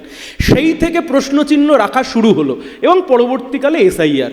এখন আমি আপনাদেরকে একটা কথা বলতে পারি, যেহেতু আমি আইনের ছাত্র, আইনের ভাষায় একটা কথা বলে, that is called mens rea. একদম গোদা বাংলায় বলতে গেলে আপনি যা কিছু করছেন এ সব কিছুর মধ্যে আপনার যদি গিল্টি মাইন্ড না থাকে তাহলে আপনি কোনো অপরাধী করেননি। এই এসআইআর প্রক্রিয়া হচ্ছে একটা স্বাভাবিক প্রক্রিয়া, এতে এত অস্বাভাবিকতার কিচ্ছু ছিল না। একটা ইলেকটোরাল রোল, সেই ইলেকটোরাল রোলকে নতুনভাবে নিয়ে যাওয়া হচ্ছে, একটা ফ্রেশ ভোটার তালিকা বের করা হবে, আগেও হয়েছে এখনও হবে। কিন্তু এই গোটা বিষয়টাকে সামনে রেখে, নাগরিকত্বের ইস্যুকে সামনে রেখে, এই গোটা বিষয়ের মাধ্যমে বিশেষত বিজেপি এবং অবশ্যই তার সাথে তৃণমূল যেভাবে গোটা বিষয়টাকে হিন্দু, মুসলিম, রোহিঙ্গা তার সাথে অনুপ্রবেশকারী বলে গোটা পশ্চিমবাংলার মানুষকে যে বিপদের মধ্যে ফেললেন, আমি বলছি এসআইআরের আজকে আমাদের দলের তরফ থেকে বলছি এসআইআরের আজকে যা কনক্লুশনের দিকে আমরা এগোচ্ছি, অন্তত যদি লাজলজ্জা থেকে থাকে বাংলার মানুষের কাছে ক্ষমা চাওয়া উচিত। আচ্ছা, বাংলার মানুষের কি কোনো আত্মসম্মান থাকবে না? কিছু সাংবাদিক দৌড়লেন, একজনকে দেখতে পেয়ে বললেন বাংলাদেশি বাংলাদেশি বাংলাদেশি। যাকে দেখতে পেয়ে দৌড়েছিলেন আমি কনক্লেভে আসবার আগে তার সাথে যোগাযোগ করেছিলাম যে সত্যিই সে বাংলাদেশি নাকি তার এসআইআরের নাম উঠেছে। তার নাম হচ্ছে রফিকুল সর্দার। এই এসআইআরের যে লিস্ট বেরিয়েছে 22 যাদবপুর লোকসভার তিনি ভোটার এবং বারাইপুর পূর্বের ভোটার। আচ্ছা আপনি বলুন তো, এই যে তাকে যে হিউমিলিয়েট করা হলো, গোটা পশ্চিমবাংলার মানুষ দেখলেন একজন দৌড়চ্ছে তাকে বাংলাদেশি বাংলাদেশি বাংলাদেশি বলে, এই হিউমিলিয়েশনের দাম কে দেবে? পশ্চিমবাংলার বুকে প্রত্যেক দিন এসআইআর নিয়ে সন্ধ্যেবেলার যখন টিভির ডিবেট হয়েছে, প্রত্যেক দিন হিন্দু মুসলিম নিয়ে যখন কাটাছেড়া হয়েছে, আমরা একটাই কথা বলেছি, এই সামগ্রিক পর্ব জুড়ে যদি সবচাইতে বেশি কি অসুবিধায় পড়ে তা পড়বে হিন্দু শরণার্থী মতুয়ারা। আপনি মেলান, আজকে আমার কাছে ডেটা এসছে, আমি আপনাকে ডেটা দিচ্ছি। সামগ্রিকভাবে এখন অবধি ওয়েস্ট বেঙ্গলে যে আনম্যাপড পপুলেশন এসছে তা এখন অবধি 3.99 ওভারঅল ওয়েস্ট বেঙ্গল। আপনি মতুয়া বেল্ট হিসেবে যতগুলো বিধানসভা এখানে রয়েছে, গাইঘাটা এসসি, বাগদা, কল্যাণী, বনগাঁ উত্তর, রানাঘাট, বনগাঁ দক্ষিণ, কৃষ্ণনগর এবং সব মিলিয়ে যা দাঁড়াচ্ছে শুধুমাত্র মতুয়া বেল্টে আনম্যাপড পপুলেশন 9.43%। সিপিআইএম বামপন্থীরা আমরা বলেছিলাম এই এসআইআরের পরে সবচাইতে বেশি বিপদে পড়বে উদ্বাস্তু হিন্দু মানুষ, মতুয়া। তাই হলো। আচ্ছা আপনি বলুন, আপনি একটা বিশাল বড় আইন তৈরি করলেন সিএএ, তা নিয়ে আপনি বিশাল হইহট্টগোল করলেন। পশ্চিমবাংলার বুকে আরএসএস এর কথাতেই কেউ একজন গিয়ে একটা মামলা করলো কলকাতা হাইকোর্টে। সেই মামলার সারবত্তা কি? যে সিএএতে যে অ্যাপ্লাই করেছে সেই অ্যাপ্লাইয়ের কাগজটুকু দেখানো হলেই তাকে যাতে ভোটার কার্ড দিয়ে দেওয়া হয়। অদ্ভুত বিষয় যে বিজেপির কেন্দ্রের সরকার এতদিন ধরে সিএএ নিয়ে হিন্দু শরণার্থী মানুষকে আশ্বস্ত করে আসলেন যে আমি তোমার পাশে আছি, সেই বিজেপির ইউনিয়ন গভর্নমেন্ট গিয়ে হাইকোর্টে উল্টো সুর গিয়ে বললেন আমি এর কোনো দায়িত্ব নেব না। আমরা আজকে এই কোয়েশ্চেন রাখতে চাইছি, এই যে বাজার আপনি গরম করলেন, উদ্বাস্তু মতুয়া মানুষ আজকে যে বিপদে পড়েছে, এই বিপদের দায় কে নেবে? শুভেন্দু অধিকারী নেবেন, সুকান্ত মজুমদার নেবেন, ইলেকশন কমিশনার নেবেন, তৃণমূল নেবে, কে নেবে? আজকে তৃণমূলের প্রতিনিধি নিশ্চয়ই এখানে বলবেন বাংলা পক্ষও এখানে একটু আগে বললেন, গর্গদা এখানে বলছিলেন যে কিভাবে গোটা বাঙালিকে একটা সন্দেহের চোখে দেখার প্রবণতা শুরু হয়েছে। আমি খালি একটাই কথা মনে করিয়ে দিতে চাই, ইতিহাস বড় করুণ। বাঙালিকে সন্দেহের চোখে দেখা যায় যদি সর্বপ্রথম এই কাজ কেউ করে থাকেন তিনি আর অন্য কেউ নন, তিনি রাজ্যের মাননীয় মুখ্যমন্ত্রী মমতা ব্যানার্জি। 2005 সালে পার্লামেন্টে কাগজ ছুঁড়ে বলেছিলেন এই হচ্ছে অনুপ্রবেশকারী, এদের ভোটে সিপিএম জেতে, এদের ভোটে সিপিএম 34 বছর ধরে সরকার চালাচ্ছে। That is the beginning. সেই বিগিনিং থেকে আজকে এখনো অবধি এই একই জিনিস চলে আসছে। আমি খালি শেষ করব যে কথা বলে, এই যে এত মুসলিম অনুপ্রবেশকারী আপনি বললেন, আমি আপনাকে আরও একটা তথ্য দিচ্ছি। পশ্চিমবাংলার বুকে সবচাইতে Muslim dominated, one of the main Muslim dominated Vidhan Sabha, that is Domkal. এই আমি আপনাকে যা আনম্যাপড পপুলেশন দিলাম, এই আনম্যাপড পপুলেশনের ডোমকল কত? 0.4। Paschimbanga as a whole 3 point something. আমি আপনাকে বলছি ডোমকল 0.4, সুজাপুর 0.5, হরিহরপাড়া 0.6। কে দায় নেবে? অর্থাৎ বিজেপির এখন একটা ফ্যাসিনেশন হয়ে গেছে এই এত চুরি, দুর্নীতি, তোলাবাজি, এত কিছু সব কিছু ছেড়ে দিয়ে আপনি যা কিছু পাবেন এ সব কিছুর মধ্যে একটা ডিভিশনের পলিটিক্স, হিন্দু মুসলিমের পলিটিক্স, একটা এমন বাইনারি তৈরি করো যাতে তৃণমূলেরও লাভ হয়, বিজেপিরও লাভ হয়, পক্ষান্তরে আসলে আরএসএসের লাভ হয়, এবং আসলে যাতে বাম এবং অন্যান্য তৃতীয় বিকল্পের শক্তিরা যারা যাতে তৃতীয়তেই থেকে যায়, সেই জন্যই গোটা প্রোপাগান্ডাটা করা। আমি খালি শেষ করছি একটাই কথা বলে, দেখুন আমরা এই মুহূর্তে বাংলা বাঁচাও যাত্রা করছি। বাংলা বাঁচাও যাত্রা মানে আমাদের কাছে একটা মানচিত্র নয়, বাংলা বাঁচাও যাত্রা মানে আমাদের কাছে বাঙালি মানুষ, বাংলার মানুষ। বাংলা বাঁচাও যাত্রা মানে কেবলমাত্র বাংলার ওই একটা ম্যাপ নয়, কুচবিহার থেকে সাগর অবধি কেবলমাত্র আমাদের কাছে একটা ম্যাপ নয়। আজকে যখন আমরা দাঁড়িয়ে এটা ফিল করতে পারছি যে পশ্চিমবাংলার বুকে এবং অবশ্যই আমাদের দেশের বুকে যে সংবিধান প্রদত্ত অধিকার, সেই সংবিধান প্রদত্ত ইজ ইন কোয়েশ্চেন, সেই কোয়েশ্চেন মার্ককে পাশে রেখে আমরা দাবি করেছি যে মতুয়া যারা ভোট দিয়েছে, এই মতুয়াদেরকে নিয়ে ভোট ব্যাংক পলিটিক্স করেছে, তৃণমূল করেছে, বিজেপি করেছে, সেই ভোট নিয়ে আপনি জিতলেন, কেন্দ্রীয় মন্ত্রী বানালেন ওই বাড়ি থেকে, বাড়িয়ে আজকে আপনি মতুয়াদেরকেই কোয়েশ্চেন করে দিচ্ছেন তাদের এক্সিস্টেন্স নিয়ে, অথচ তাদের ভোট নিয়ে তৃণমূল বিজেপি শেষ 10 বছর ধরে বারংবার এই রাজনীতি করেছে। আমি ঋতুদা কেবল একটাই রিকোয়েস্ট করব, আমরা আজকে সবাই এই সেন্সে আলোচনার দিকে যেতে চাইছি যে আসলে এর ফলে তৃণমূলের লাভ হলো কি না। আমি যেটা বলতে পারি আমার দলের তরফ থেকে, দেখুন আমরা প্রথম থেকে বলে এসেছি বৈধ ভোটার রাখতে হবে, অবৈধ ভোটার যেতে হবে, মৃত ভোটার যেতে হবে, এই তো মোদ্দা কথা। তৃণমূলের সুবিধা হয়ে গেল, তৃণমূল খুব বেনিফিট পেয়ে গেল, তার জন্য তৃণমূল একেবারে হাসতে হাসতে 2026-এর নির্বাচনকে পগার পার করে দেবে, এই কনক্লুশনে যাওয়ার এখনও কোনো জায়গা আসেনি। এই কারণে পশ্চিমবাংলার বুকে যে অপশাসন, তার যে অ্যান্টি ইনকামবেন্সি ভোট রয়েছে, সেই anti incumbency still exist today, এবং BJP as a opponent party they have failed, miserably failed. ফলত একটা তৃতীয় বিকল্প শক্তি হিসেবে বাংলার মানুষ খুঁজছে। এক্ষুনি যদি আমরা এই লক্ষ্যে এগোই যে তৃণমূল খুব একটা বেনিফিটেড জায়গায় চলে গেল, সেটা আমাদের কারোর পক্ষে, বাংলার পক্ষে, আমাদের কারোর পক্ষেই খুব একটা সুখকর হবে না। সবাইকে ধন্যবাদ। ধন্যবাদ সায়নকে। সায়ন অনেকগুলো প্রশ্ন তুলেছেন, নিশ্চয়ই আমাদের এই নিয়ে আলোচনা হবে। আমাদের তো আলোচনা করতেই হবে যে জাতীয় কংগ্রেস এবং অবশ্যই কমিউনিস্ট পার্টি, তারাও একটা জাতীয় রাজনৈতিক দল। এই পশ্চিম বাংলায় আসলে তারা কাদের বিরুদ্ধে লড়াই করে, এ নিয়ে আমাদের আলোচনা হবে দ্বিতীয় রাউন্ডে। আমি চলে যাব ইন্ডি জোটের শেষ জোট সঙ্গী যিনি আমাদের মঞ্চে আছে। আর পিন্ডি জোট নিয়ে আমি বলে রাখি, কেন পিন্ডি জোট আপনাদের বারবার করে একটু বুঝিয়ে বলতে হচ্ছে, কারণ নতুন শুনছেন। এটা হচ্ছে এত ফাইল জমা আছে, একটু এদিক ওদিক হলে পিন্ডি চটকে দেবে, সেই ভয় পিন্ডি জোট রক্ষা করে। তা ইন্ডি জোটের শেষ বক্তা, পিন্ডি জোটের কততম বক্তা আমি সে নিয়ে কিছু বলছি না, আমি ডেকে নেব আমাদের বন্ধু তন্ময় ঘোষকে, সুবক্তা, তৃণমূল কংগ্রেসের মুখপাত্র।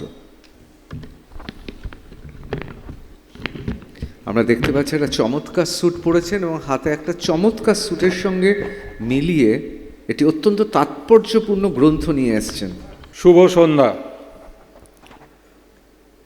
ডক্টর ঋতব্রত আমার বন্ধুবর, এই এতক্ষণ ধরে যে অনুষ্ঠান চলছে পূর্ববর্তী বক্তারা বলেছেন, তার মধ্যে উনি প্লেটোর একটা কোটেশন দিয়েছেন। আমি বন্ধু আছেন তো তাকে তো অমান্য করতে পারি না, আমি তার মতো পণ্ডিত না হলেও আমিও একটা কোটেশন দিয়ে আমার বক্তব্য শুরু করতে চাই। Obeying law is not always about the obeying morality, it is obeying power. এটা জুলিয়াস সিজারের একটা বক্তব্য, মানে কোটেশন। কার জন্য প্রযোজ্য? প্রযোজ্য হচ্ছে ভারতের জাতীয় নির্বাচন কমিশনের জন্য। কেন বললাম? যখন আমরা আলোচনা শুরু করি তার আগে বাইরে আলোচনা হচ্ছিল আমাদের, সেখানে বলা হচ্ছিল যে তথ্য বেশি হলে, তথ্য নির্ভরতা বাড়লে সেই বক্তব্যে নাকি প্রাণ থাকে না। তো সেই বক্তব্যকে প্রাণবন্ত করতে ন্যারেটিভ মানুষ শুনতে চায়, পুরোটাই ন্যারেটিভ।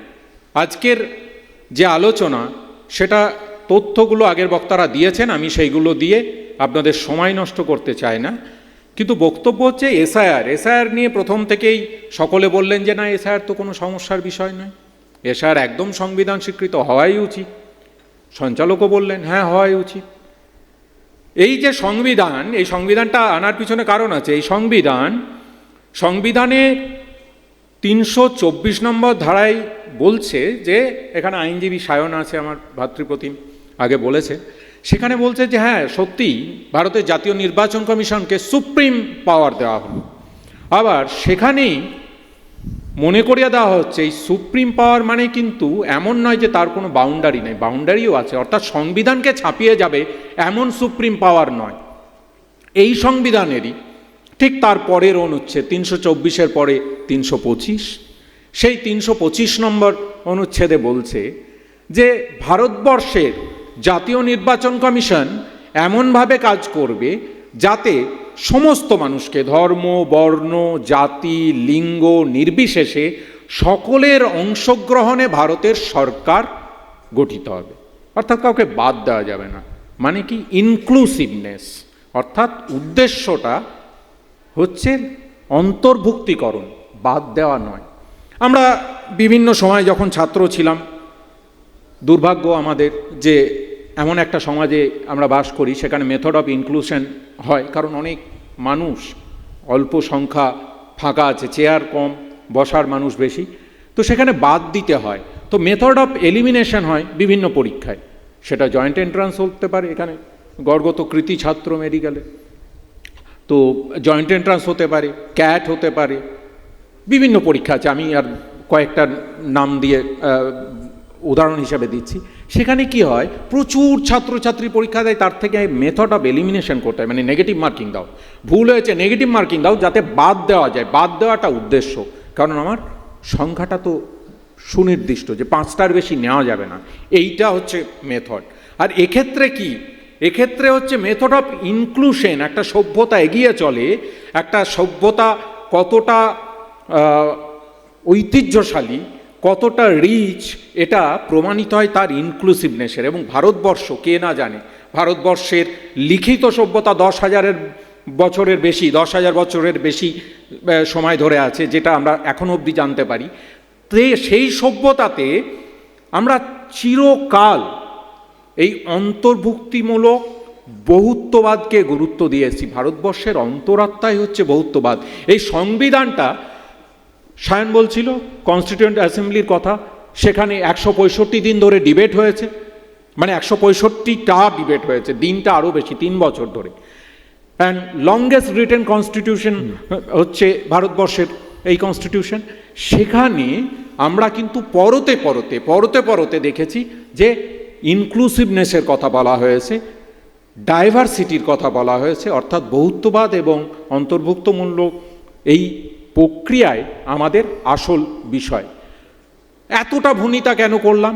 ভূমিতাটা এটা করার কারণ হচ্ছে, আমি বলার আগেই তো বেল বেজে গেল, এখন ভূমিতাটা করার কারণ হচ্ছে যে এসআইআর নিয়ে কথা হয়েছে। এসআইআরের প্রথমেই ম্যাচটা ফিক্স হয়ে গেছে। কিভাবে?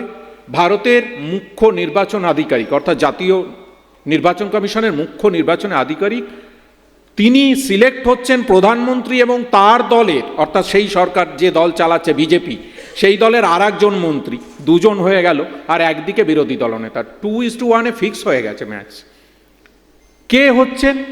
একজন পছন্দের আমলা, তিনি হচ্ছেন। তার ইতিহাস ভূগোলে আমি যাচ্ছি না, সেখান থেকে শুরু। এসআইআর ঘোষিত হচ্ছে, এসআইআর নিয়ে কথা হচ্ছে। এসআইআর প্রচণ্ড সাংবিধানিক প্রসেস, আমার অত সংবিধান বা আইন সম্পর্কে জ্ঞান নেই। আমি শুধু যতটুকু জানি 1950 সালের জনপ্রতিনিধিত্ব আইনের 21 নম্বর ধারায় 3টে উপধারা আছে, সেখানে কোথাও এসআইআরটা উল্লেখ আছে বলে আমি জানি না, যদি এর পরবর্তী বক্তারা বা আলোচনার সময় যদি উঠে আসে তখন তারা বলবেন। আছে ইন্টেন্সিভ রিভিউ আছে, পার্টলি রিভিউ আছে, সামারি রিভিউ আছে, কিন্তু স্পেশাল ইন্টেন্সিভ রিভিশন এইটা কোন জায়গায় আছে? তার মানে পুরো বিষয়টাই স্পেশাল। কেন করা হলো? ঘোষণা করা হলো, ঘোষণা করার সঙ্গে সঙ্গে আমরা জানতে পারলাম না, অন্যান্য দল জানতে পারলো না। কে জানতে পারলো? বাংলার বিরোধী দলের দলনেতা শুভেন্দুবাবু তিনি বলে দিলেন ঐতিহাসিক স্টেটমেন্ট। আমি শোনাতে চাই না, সবাই শুনেছেন, শুনে শুনে কান পচে গেছে। 1,20,00,000 নাম বাদ যাবে, আমি বলে দিচ্ছি। রোহিঙ্গা 1,20,00,000 নাম বাদ যাবে। রোহিঙ্গা আছে কত? ইউএনের ডেটা অনুযায়ী 19 থেকে 20 লক্ষ মানুষ রোহিঙ্গা। তারা থাকেন কোথায়? মায়ানমার প্রদেশে রোহিঙ্গা, মায়ানমার দেশের রোহিঙ্গা প্রদেশে থাকেন, রোহিঙ্গা ভাষায় কথা বলেন। সংখ্যাটাই 20 লক্ষ। তারা সব ভারতবর্ষের অর্থাৎ পশ্চিমবঙ্গের সঙ্গে, ভারতবর্ষের পশ্চিমবঙ্গ রাজ্যের সঙ্গে মায়ানমারের সরাসরি বর্ডার শেয়ার করে না। তাও তারা টপকে টপকে ওই গুপি গায়েন বাঘা বায়েন সিনেমায় যেমন হাতে তালি দিয়ে আসা যেত, সেরকম তালিটা শিখিয়ে দিয়েছিলেন বিজেপির নেতারা। ওখানে তালি মেরেছে আর সঙ্গে সঙ্গে এসে কলকাতায় ডেরা বেঁধেছে, সব গিজগিজ করছে রোহিঙ্গা। তারপর সাংবাদিক বন্ধুরা প্রত্যেক দিন হাকিমপুরের বর্ডার দিয়ে দেখছে যে হাজার হাজার মানুষ চলে যাচ্ছে, হাজার হাজার মানুষ হচ্ছে বাংলাদেশে চলে যাচ্ছে। এই যে ভয়ঙ্কর মিডিয়া ট্রায়াল, এটা ন্যারেটিভ ঋতব্রত, এটা ন্যারেটিভ। এটাকে ঘিরে হিন্দু মুসলমানের রাজনীতি করা ন্যারেটিভ। এটাকে ধরে বিশ্বনাথ দা খুশি হননি, তিনি বলছেন এই বাংলায় কিছু নেই, সব বাংলা বৃদ্ধাশ্রমে পরিণত হয়েছে, এটা ন্যারেটিভ। এই ন্যারেটিভের বিরুদ্ধে বাংলার মানুষ লড়াই করবে এবং নির্বাচন কমিশন এরকম একবার কেন 10 বার রিভিউ করলেও মমতা বন্দ্যোপাধ্যায় এবং অভিষেক বন্দ্যোপাধ্যায় যা বলেছিলেন দলের পক্ষ থেকে, আবার বলছি, এতই যদি শখ ছিল করতে পারতেন 2 বছর ধরে। কে আটকে ছিল?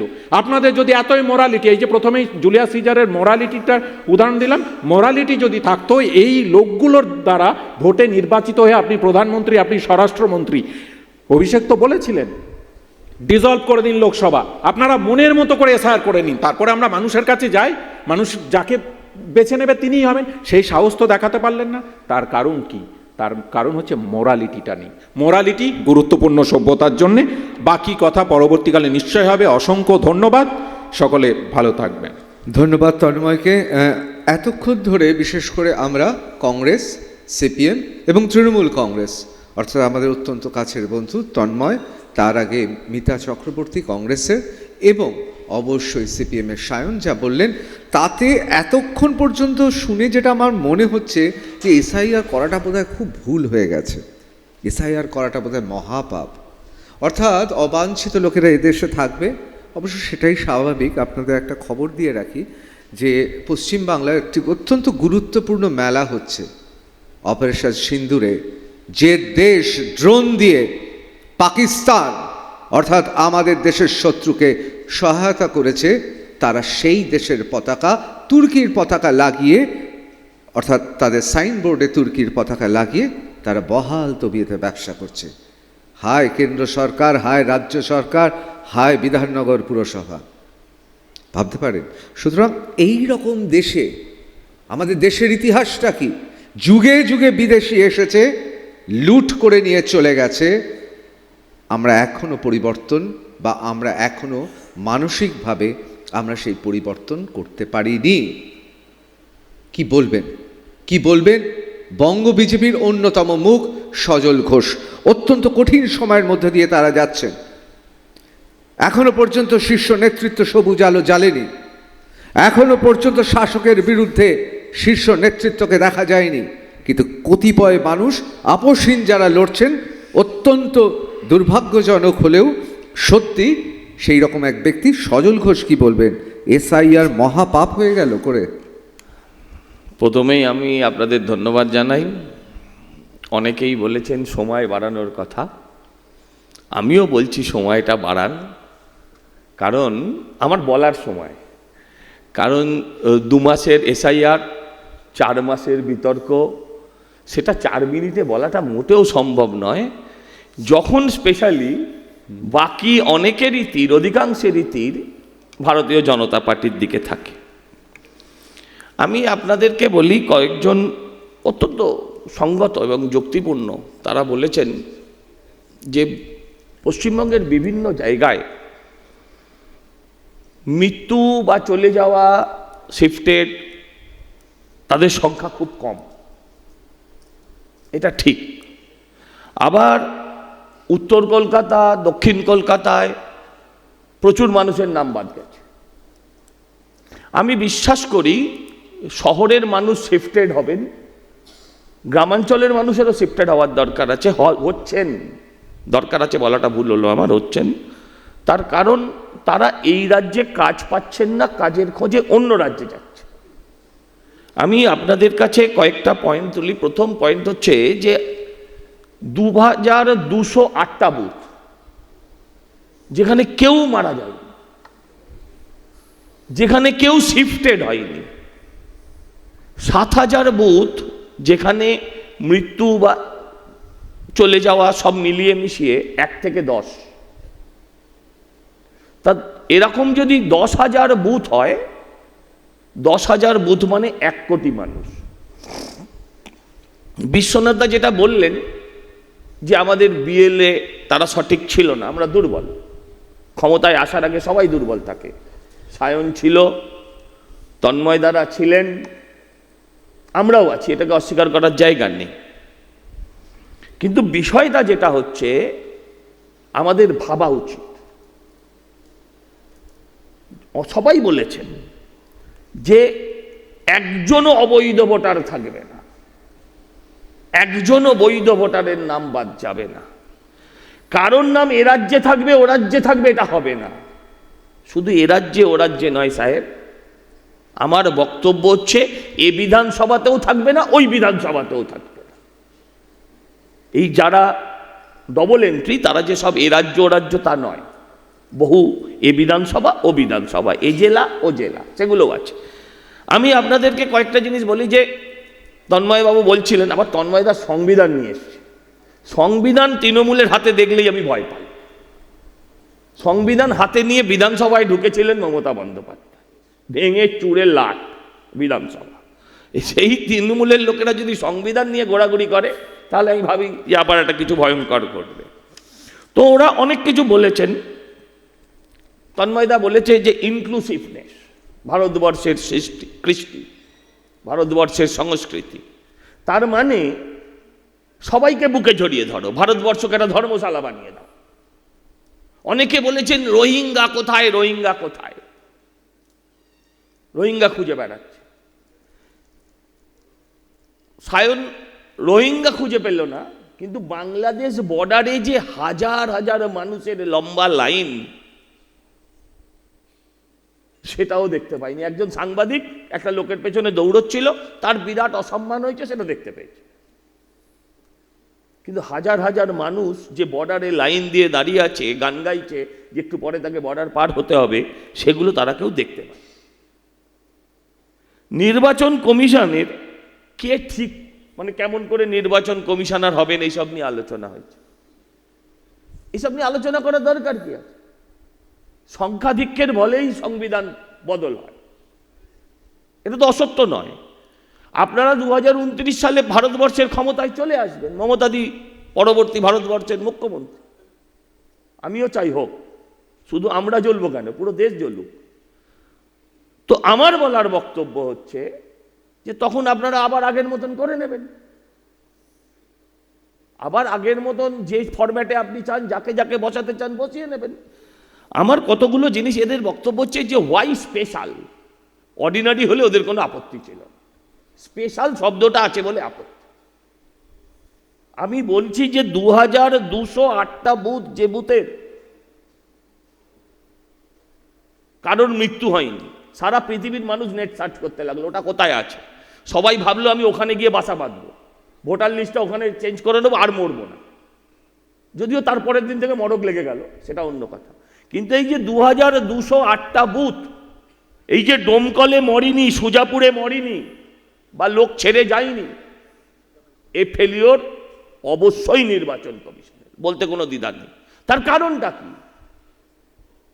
তার কারণটা হচ্ছে যে সেখানে আমাদের সংগঠন ছিল না, এবং বললে পরেই সাম্প্রদায়িক কথা বলে দেবেন। আপনারা দেখুন এই বিধানসভাগুলো, এই জেলাগুলোতে কাদের সংখ্যাধিক্য, কারা সংখ্যায় বেশি। আপনি তুর্কিস্তানের পতাকা দেখতে পেয়েছেন, আমি তো বলি এখনো তো আপনার চোখে ছানি পড়ার দশা আসেনি। কলকাতা শহরের আনাচে কানাচে ঘুরলে পাকিস্তানের পতাকা দেখতে পাবেন। সায়নদের মিছিলে ভালো করে নজর দিলে প্যালেস্টাইনের পতাকা দেখতে পাবেন। ভাইপোর লোকসভা নির্বাচনী কেন্দ্রে গেলে বাংলাদেশের পতাকা দেখতে পাবেন। এটাই তো বহুত্ববাদ আমাদের ভারতবর্ষের। এই ভারতবর্ষ আপনি চান? আমরা সবাই চাইছি সুষ্ঠু, আমরা সবাই চাইছি অবাধ, অথচ এসআইআর হতে দেব না বলে আমরা একদল মানুষ রাস্তায় নেমে প্রতিবাদ করছি। আমার মনে হয় এটা সাংবিধানিক নয়। আমার আবারও বক্তব্য, যে কেউ কেউ বলেছেন যে শুভেন্দু অধিকারী 1,20,00,000 বলেছে, কোত্থেকে বলল? আমরা বলি পিসি, তন্ময়দা বলে দিদি। সেই দিদি আজ থেকে 20 বছর আগে পার্লামেন্টে এরাম করে কাগজ ছুঁড়ে দিয়ে বলেছিল 1 কোটি অনুপ্রবেশকারী আছে। তো সেই অনুপ্রবেশকারী আজকে 1,20,00,000 যদি কেউ বলে তাহলে সে কম বলেছে। মমতাদি নিজেই 2 কোটি বলেছে। যাক, মমতাদির কথা সিরিয়াস নেবেন না, এক একদিন এক এক কথা বলে। কিন্তু আমার যেটা বলার বক্তব্য সেটা অত্যন্ত পরিষ্কার, যে এসআইআর প্রয়োজন। আমি এখনো বিশ্বাস করি এসআইআর যেটা হয়েছে সেটা এখনো কোনোভাবেই সঠিক নয়। আমরা এটা থেকে ভাবছি যে নেই মামার থেকে কানা মামা ভালো, নেই মামার থেকে কানা মামা ভালো। 140 কোটি, তাতে নির্ভুল হতে পারে? প্রথম যখন আমাদের ভোটার কার্ড, আধার কার্ড হয়েছে, হ্যাঁ, আমার কার্ডে অন্য লোকের ছবি এসছে, এসব তো আমরা প্রত্যেকে দেখেছি। যে কোনো ব্যবস্থা চালাতে গেলে 140 কোটি মানুষের ঠান্ডা করে বসে বক্তব্য রাখাটা সহজ, বাস্তবায়ন করাটা কঠিন। যারা সময় চাইছেন তাদেরকে সময় দিয়ে বলি যে ভাই কাজ সম্পূর্ণ হয়ে গেছে, সময় নিয়ে আপনি করবেন তাকে, কাজ সম্পূর্ণ হয়েছেন। আমার দেখুন উদ্বাস্তু বলেছে অনেকে, তাদের কাছে আমার প্রশ্ন করার ইচ্ছে থাকে যে উদ্বাস্তু মতুয়া করে অনেক কেঁদেছে, উদ্বাস্তু হলে কেন ভাই? সেই কথাটা জবাব দাও না। লিখে নিয়ে এসছে, মনে করে নিয়ে এসছে, আমার এই প্রশ্নটা করলেই উত্তর দেবে। ধর্মান্ধদের লাথি খেয়ে উদ্বাস্তু হয়ে এখানে ধর্মনিরপেক্ষতা শেখাতে এসছে। আমি ধর্মনিরপেক্ষ ঠিক ততক্ষণ যতক্ষণ আমার সামনের লোকটা ধর্মনিরপেক্ষতা দেখাবে। আমি এসআইআর চাই হিন্দু মুসলমান নির্বিশেষে। বিভাজন অন্যায়, সে বিভাজন ধর্মের নামে হোক বা ভাষার নামে। বাঙালি কবি গেয়ে গেছে, নানা ভাষা নানা মত। এই পরের লাইনটা কি জানো? না, ও ববিদা আবার কি বলেছে সেটাই তো আসল। নানা ভাষা নানা মত নানা পরিধান, বিবিধের মাঝে দেখো মিলন মহান। কিছু লোক শুধু ইউপি আর গুজরাটি খোঁজে, কিছু লোক শুধু বিহারি আর গুজরাটি খোঁজে। তাদের পক্ষে এই দুটো তিনটে গোষ্ঠী ছাড়া সবাই ভালো। বাড়ির কারেন্টটা যে এখনো গোয়েঙ্কাদের আসছে কেন, সেটা নিয়ে তারা প্রশ্ন করে না। পশ্চিমবঙ্গে আমি বলছি শুনুন, টাটাকে তাড়ানো হলো কেন তারা প্রশ্ন করে না। টাটা এখান থেকে রোজগার করত, কিন্তু সেখানে শ্রমিকের কাজ আমার বাংলার ছেলেরা করতো। তারা চায়ের দোকানে গিয়ে চা খেয়েছি, বিরাট চায়ের ব্যবসা, ডেলি 130 টাকা রোজগার হয় এখান থেকে। এটা করে কোনো জাতি দাঁড়াতে পারে না। একটা জাতিকে, একটা রাজ্যকে দাঁড় করাতে গেলে বৃহৎ শিল্পের প্রয়োজন আছে। এখন বিখ্যাত এবং শিক্ষিত, আমি তো সে তুলনায় শিক্ষিত নয়, সাধারণ আটপৌরে মানুষরা যদি এই ধরনের কথা বলে তখন মনে হয় বিক্রি হয়ে গেছে। ধন্যবাদ। আমরা আমাদের প্রথম রাউন্ড এখানেই শেষ করছি, এরপর আমরা দ্রুত দ্বিতীয় রাউন্ডে চলে যাব। দেখুন, দ্বিতীয় রাউন্ডটা অনেক সরাসরি হবে। মানুষ কি জানতে চায়, বাংলা কি জানতে চায়, বাংলা হান্ট টাফ টকে মানুষ জানতে চায় এসআইআর এর ফলে কার লাভ হলো কার ক্ষতি হলো। কেউ বলেননি প্রকাশ্যে, একথাও এ রাজ্যের বিরোধীরা বলেননি যে বিএলও যারা ছিলেন তারা হয় ছিলেন শাসকের, নয় ছিলেন শাসক দ্বারা প্রভাবিত, অর্থাৎ ওভার পাওয়ার করেছে। কিন্তু আমাদের রাজ্যে বিরোধী শক্তি এতটাই ম্লান যে তারা নির্বাচন কমিশনকে বাধ্য করতে পারেননি যে বিএলওর যে প্রথা মেনে বিএলও যে কাজ করবে এবং সেখানে শাসক দলের প্রভুত্ব তাকে মানতে হবে না, এ কথাটা আমাদের বিরোধীরা বলতে পারেনি। সিপিএম কংগ্রেস কি চায়? তারা চায় কি তৃণমূল কংগ্রেস এর রাজ্যে থাকুক? আর তাই কি তারা এসআইআর এর বিরুদ্ধে? পশ্চিম বাংলায় যে বাঙালিরা থাকে সেই বাঙালিদের কি লাভ হলো? এটা তো সত্যি। কারোর একটা বাড়ি রয়েছে বিহারে, একটা বাড়ি রয়েছে কলকাতায় বা পশ্চিম বাংলায়, একটা পরিবার রয়েছে বিহারে বা ইউপিতে বা উড়িষ্যায়, আরেকটা পরিবার রয়েছে পশ্চিম বাংলায়। আবার এটাও ঠিক, এমনও লোক আছেন যার একটা পরিবার রয়েছে বাংলাদেশে আর একটা পরিবার রয়েছে এর রাজ্যে। আমি গর্গর কাছে জিজ্ঞেস করব, দ্বিতীয় রাউন্ডে বাঙালির কি সুবিধা হলো এসআইআরে? আদৌ কি এই এসআইআর বিশ্বাসযোগ্য? আদৌ কি নম নম করে বিএলওদের নিয়ে রাজনৈতিক স্বার্থ সিদ্ধি হলো না? শুধু বাঙালির কি আদৌ কোনো লাভ হলো? যে electoral bond supreme court illegal ঘোষণা করেছে, সেখান থেকে কোটি কোটি টাকা পাওয়া তিনটে দল এখানে রয়েছে, বিজেপি, তৃণমূল আর কংগ্রেস। আমাদের বাংলা পক্ষ, আমাদের একখানা ডেস্কটপ কম্পিউটার আছে, সেখান থেকে আমরা অ্যানালিসিস করে যা যা পেয়েছি এগুলো কিচ্ছু কিন্তু বললো না। জানে সব, কিছুতেই লিস্টে ঢুকবে না, কিছুতেই নামে ঢুকবে না, কিছুতেই বাস্তবে ঢুকবে না। আচ্ছা, আপনারা বাস্তবে ঢুকুন তো।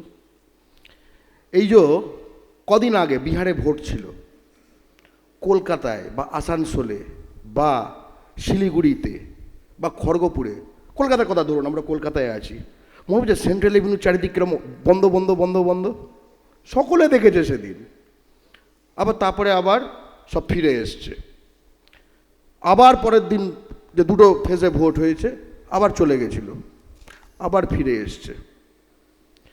এই যে যাওয়া আসা, বিহারে ভোট দেওয়া রোহিঙ্গারা, ঠিক আছে, যে হাম দো হামারা দো বাকি বঙ্গাল ভেজ দো, এই নীতিতে যারা দশকের পর দশক চালিয়ে গেছে, বাংলা পক্ষ এই এলাকাগুলোয় ঢুকে ঢুকে প্রচার করেছে। এবং যারা দুরাজ্যে ভোটার কার্ড রাখার কথা রেখেছে এতদিন, ঠিক আছে, এইখানে কন্যাশ্রী, রূপশ্রী, এই সাথী সেই, ঠিক আছে, ওখানে যা যা আর কি নেবার, এইসব নিয়ে যে ফুলে ফেপে উঠেছিল, এইসব ক্রিমিনালদের আমরা স্পষ্টত থ্রেট করেছি। থ্রেট কিছুটা কাজে দিয়েছে, পুরোপুরি কাজে দেয়নি, কারণ কিছুটা এখনো রয়ে গেছে, অনেকটা কাজে দিয়েছে। এইবার একটা কথা বলি, যে যে জেলা থেকে এত কম কেন বাদ গেছে, এর একটা অ্যানালিসিস হয়ে গেছে, আমরা করেছি। অনেকে অবাক হচ্ছেন যে এত কম বাদ গেছে কেন। আমরা এআই ব্যবহার করে একটা ফুল লেভেল স্ক্যান করেছি, গঙ্গার পশ্চিম পার আর মুসলিম মেজরিটি, এই দুটো ভাগ করে, কারণ গঙ্গার পূর্ব পারে পূর্ববঙ্গীয় উদ্বাস্তু হিন্দু বাঙালি বেশি। বাদের রেট যদি হিন্দু বাঙালি হয় এদেশীয় আর মুসলমান বাঙালি হয় অর্থাৎ এদেশীয়, এটা এক, যেটা খুব লো।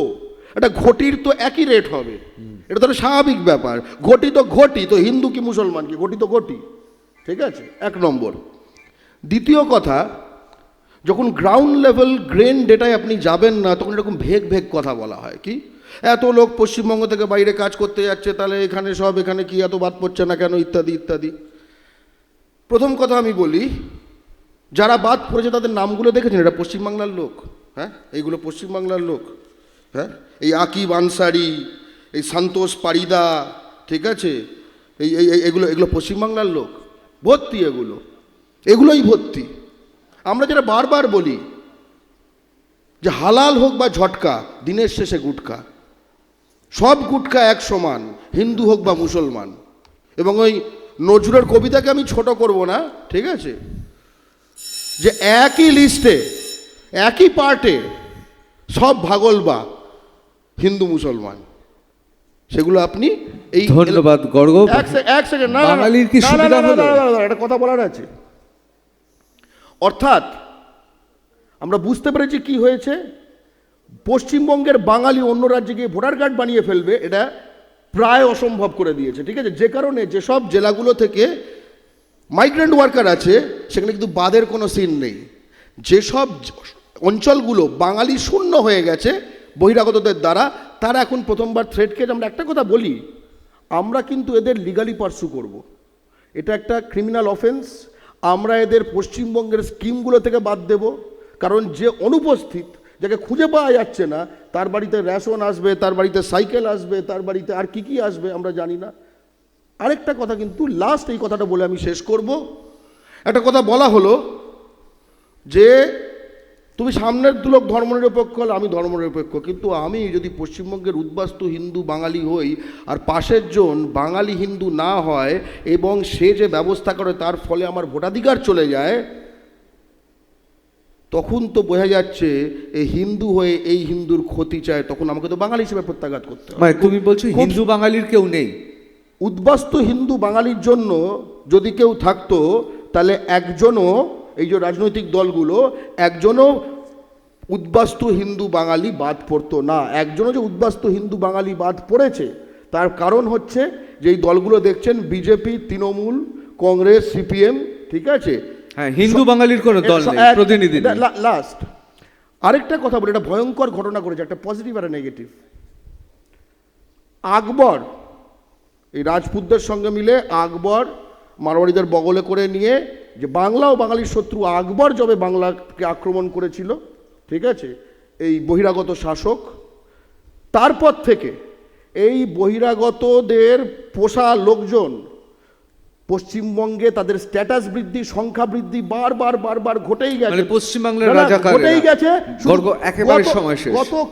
গতকাল এসআইআরে এই প্রথম ওদের কয়েক লাখ একটা ধাক্কা খেলো, এবং গতকাল এসআইআর ওই আকবরের সময় থেকে বাঙালির যে ক্ষতি হয়ে যাচ্ছিল, আমরা দেখলাম উদ্বাস্তু হিন্দু বাঙালি, পূর্ববঙ্গে যারা হিন্দু বাঙালি, তাদের ক্ষতিটা কিন্তু আটকানো গেল না। বাংলা পক্ষ স্পষ্ট বলছে একজনও উদ্বাস্তু হিন্দু বাঙালি তাদের যদি নাম বাদ যায় তাহলে বাঙালি জাতির যে প্রতিরোধ ঘটবে, সেই প্রতিরোধ দিল্লি, লন্ডন, ঠিক আছে, ওয়াশিংটন, মঙ্গল গ্রহ, কেউ সেই প্রতিরোধ ফেস করেনি। লাস্ট একটা কাজ করেছে এসআইআর, যেটা এখানে তুই বলবে না কারণ পশ্চিমবঙ্গ অনেক বড়। পশ্চিমবঙ্গে একটি বিচ্ছিন্নতাবাদী চক্র রয়েছে, তোমরা জানো। এই এসআইআর এর ফলে একই রকম, ওটা বলে দুই রাজ্যে যেরকম, ওটা দুই রাষ্ট্রে।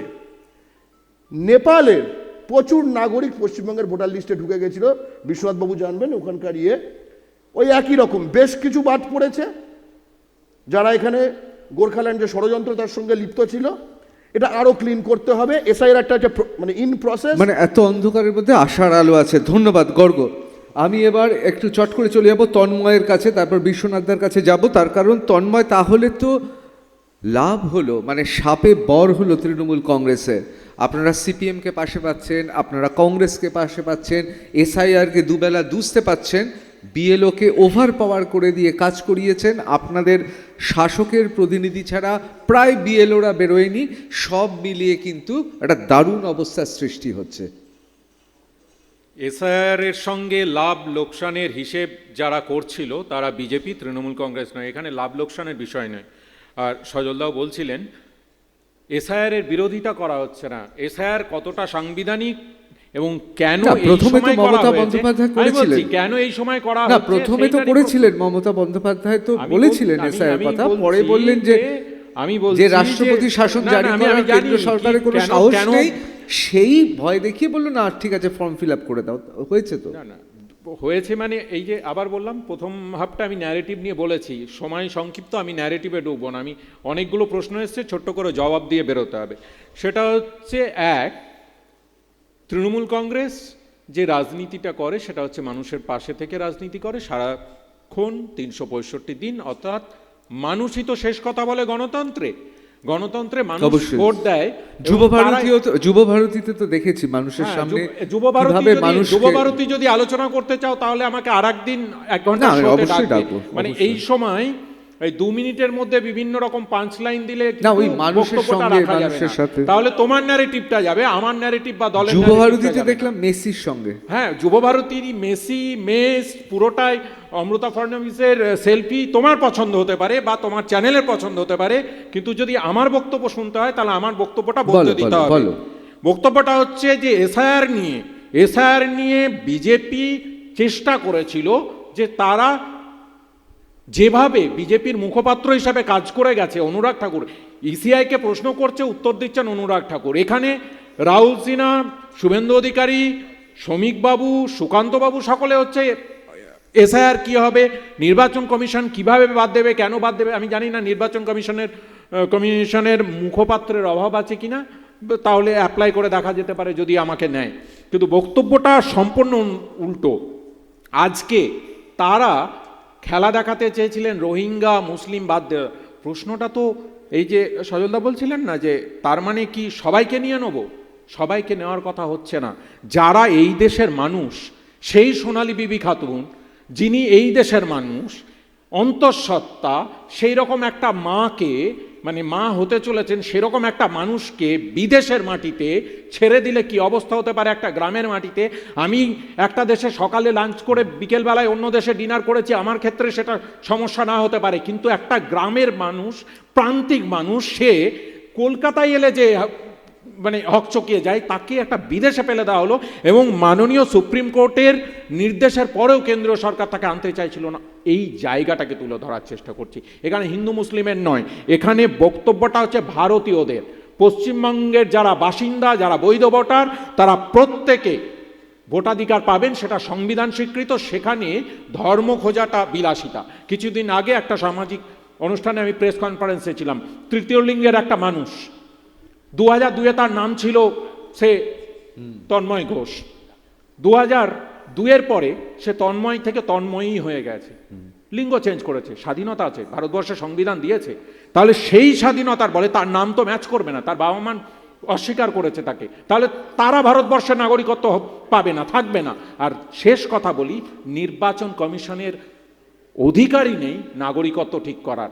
এটা স্বরাষ্ট্রমন্ত্রকের অধীনে। স্বরাষ্ট্রমন্ত্রক আর নির্বাচন কমিশন দুটো এক বডি হয়ে গিয়ে একটা স্যান্ডউইচ বানানোর চেষ্টা করলে ভুল হবে। এবং শেষ করছি এটা বলে যে যারা উদ্বাস্তু হিন্দু আছেন, শরণার্থী, সেই শরণার্থীরা কেন শরণার্থী হয়েছেন সেটা জানার জন্যে পশ্চিমবঙ্গের ইতিহাসটা বুঝতে হবে, বাংলার ইতিহাসটা বুঝতে হবে। আমাদের বুকের উপর দিয়ে পা দিয়ে ভারতবর্ষ স্বাধীন হয়েছে, আমাদেরকে ভাগ করে স্বাধীন হয়েছে। সেই ক্ষত আমরা আজও বয়ে চলেছি, তার একটা ঐতিহাসিক প্রেক্ষাপট আছে। সেই মানুষগুলো, কোটি কোটি মানুষগুলো আজকে চিন্তায় আছেন, তার দায়িত্ব বিজেপি নেতৃত্ব নেবেন। তারা তো 2019 থেকে গাজর ঝোলাচ্ছেন। এই প্রশ্নটা রেখে গেলাম, ভালো থাকবেন, ধন্যবাদ। তন্ময়, শুধু একটা, তাহলে সমাধান কি? সময় দিতে হবে আরো? সমাধান কিছুই নয়, নির্ভুলভাবে ভোটার তালিকা তৈরি করা একটা রেগুলার প্রসেস। সেটাতে নির্বাচন কমিশন তাদের সেই পদ্ধতি চালাবেন। সেখানে মৃত ভোটার, ভুয়ো ভোটার যারা থাকবেন, অবৈধ ভোটার থাকবে, তারা বাদ যাবে, সেটাই স্বাভাবিক। না, এই যে সেটাতে তো অভিযোগ উঠছে অসুবিধার কিছু নেই। বিএলওদের ওভার পাওয়ার করে দিয়ে শাসক তার মতো করে কাজ হাসিল করে নিয়েছে, অভিযোগ উঠছে। তাহলে কি এটা হলে খুব ভালো হতো না যে রাষ্ট্রপতি শাসন জারি করে পুরোপুরি এখানে? তার মানে বিজেপি সেই পথে এগোচ্ছে। আমি বললাম রাষ্ট্রপতি শাসন জারি করবেন কি করবেন না সেটা কেন্দ্রের সরকার ঠিক করবেন, কিন্তু একটা কথা ভুলে যাবে না, এই বাংলার মাটিটা নেতাজি সুভাষ বোসের মাটি, চিত্তরঞ্জন দাসের মাটি। তারা জানে কখন কোন সময় কাদেরকে কি চোখ দেখাতে হয়। একদিকে যেমন এটা শ্রীচৈতন্য মহাপ্রভুর মাটি, যেখানে প্রেম ভালোবাসার কথা বলা হয়, আবার এই মাটিটাই ক্ষুদিরাম বোসের মাটি, যিনি 18 বছর বয়সে ফাঁসির দড়িটা ঝোলানোর সাহস রাখেন, সেখানে ক্ষমাপত্র লিখতে হয় না। বাংলার মাটিতে খেলতে গেলে, ওই যে খেলার উদাহরণ দিচ্ছিলেন না, এবার বলছি, বাংলার মাটিতে খেলতে গেলে এই মুখগুলোকে একটু সামনে রেখে খেলবে। বাকিদের জন্য শুভেচ্ছা থাকলো। ধন্যবাদ। আমি এবার সায়নের কাছে চলে যাব। সায়ন, আমি জানি এবার আমরা একটু অর্ডারটা চেঞ্জ করেছি, ইচ্ছে করে আমি বিশ্বনাথ দাকে একটু ধরে রাখবো। আমি সায়নের কাছে চলে যাব। সায়ন, কোথাও কি তাহলে খোলাখুলি বলে দিলেই তো হয় যে আমরা সবাই তৃণমূল কংগ্রেসের সঙ্গে আছি, এসআইআর এর দরকার নেই, জাল ভোটাররা থাকুক, একসময় বাম জামানাতে আপনারাও ভোট দিয়েছেন, আপনারাও বুথ ক্যাপচার করেছেন। কোথাও কি মনে হয় যে তাহলে খোলাখুলি বলে দেওয়া উচিত যে ঠিক আছে আমরা আছি, আমরা বিজেপির বিরোধিতাই করব আর কলমে এখানে তৃণমূলের দোসর হয়ে কাজ করব? এত খোলাখুলি তো অমিতাভ আর রেখা কোনোদিন প্রেমও করে তুমি যত খোলাখুলি বলছো। জোকস পার্ট, তৃণমূল মৃত ভোটারের ভোটে যেতে সেটা হচ্ছে সল্টলেকের যে নির্বাচন হয়েছিল, পৌরসভা নির্বাচন বিধাননগরে, সেটা প্রমাণিত হয়ে গেছে। কিন্তু ঋতদা যদি সেই সেন্সেই হয়ে গিয়ে থাকে, তাহলে এসআইআর যখন ডিক্লেয়ার্ড হয়েছিল, তাহলে তৃণমূলের বিরুদ্ধে সবচাইতে বেশি আক্রমণ হওয়ার কথা ছিল এই গ্রাউন্ডে যে তুমি মৃত ভোটারের ওপর দাঁড়িয়ে তুমি যেত, মৃত ভোটার আমি এখান থেকে বাদ দেব, একটা মৃত ভোটারও আমি এখানে রাখতে দেব না। সেটা কি এলো গল্পে? আসেনি তো, এসছে তো হিন্দু মুসলিম অনুপ্রবেশকারী। আমার সবচাইতে ভালো লাগলো, দেখুন সজলদা খুবই মানে সফট স্পোকেন মানুষ, খুব ভালো মানুষ, কিন্তু উনি তো বিজেপিকে রিপ্রেজেন্ট করছেন স্বাভাবিকভাবেই। এখন বিজেপির অবস্থা ঠিক কোন জায়গায় গিয়ে দাঁড়ায়? ধরুন তৃণমূল কংগ্রেসের যা যা চুরি দুর্নীতি, এর লড়াই টড়াই করে আমরা সব বের করেছি, ঠিক আছে, ইডি সিবিআই তদন্ত হয়েছে। যখনই ইডি সিবিআই এর তদন্তর কাছে যায়, সেই সময়তে বিজেপির আবভাব দেখে মনে হয় এই পরশু দিন ভাইপো উঠবে, তারপরের দিন পিসি উঠবে। কিন্তু তারপরের দিন দেখা যায় পিসি ভাইপো তো ছেড়ে দিন, ভাইপোর কালীঘাটের কাকু সেও জামিন পেয়ে বেরিয়ে আসে। খুব সাহসী মানুষ। যেদিন স্বাভাবিকভাবে যেদিনকে ইডি সিবিআই দায়িত্ব পায়, সেদিনকে বিজেপির বুক এত বড় হয়ে যায়। কিন্তু যেদিনকে ইডি সিবিআই আসলে ওই রেখার অমিতাভের গোপন প্রেমের মতো, যাকে আমরা সেটিং বলি, সেই সেটিংটা করে ফেলে, সেই দিনকে বিজেপি এসে বলে আমি ইডি সিবিআই এর দায়িত্ব কেন নেব? আপনি দেখুন এসআইআর ইলেকশন কমিশন করে এতদিন ধরে বলল, মানে বিজেপির আরও এক নেতা, সেখানে নেই বলে আমি বলছি না, সে অন্য চ্যানেলে গিয়ে বলল ভোটে হারবো, কিন্তু এসআইআর ইত্যাদি ইত্যাদি বিশাল গল্প। আজকে আপনি দেখুন এসআইআর নিয়ে কিন্তু গলার নরম মানে হয়ে গেল, এবং আঙুল উঠলো বিজেপির কথা অনুযায়ী নির্বাচন কমিশনের দিকে। যে নির্বাচন কমিশনের দিকে এতদিন আমরা আঙুল তুলছিলাম, সেই নির্বাচন কমিশনের দিকে আঙুল তুললাম। আমি খালি একটা কথা বলতে চাই ঋতদা, এই গোটা প্রসেসে তুমি আজ অব্দি দেখেছো কোনো কোটিপতি মুসলিমের দিকে আঙুল উঠেছে? ববি হাকিমের দিকে আঙুল উঠেছে দেখেছো?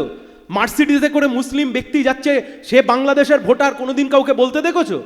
তাজ হোটেলে বসে বা অন্য যে কোনো হোটেল, সরি আমি কোনো নাম নিচ্ছি না হোটেলের, যে কোনো হোটেলের 5 তারা হোটেলে বসে বিলাসিতায় বিকেলে চায়ের চুমুক মারছে কোনো মুসলিম ভদ্রলোক, সে বাংলাদেশের ভোটার, কোনোদিন কাউকে বলতে শুনেছো?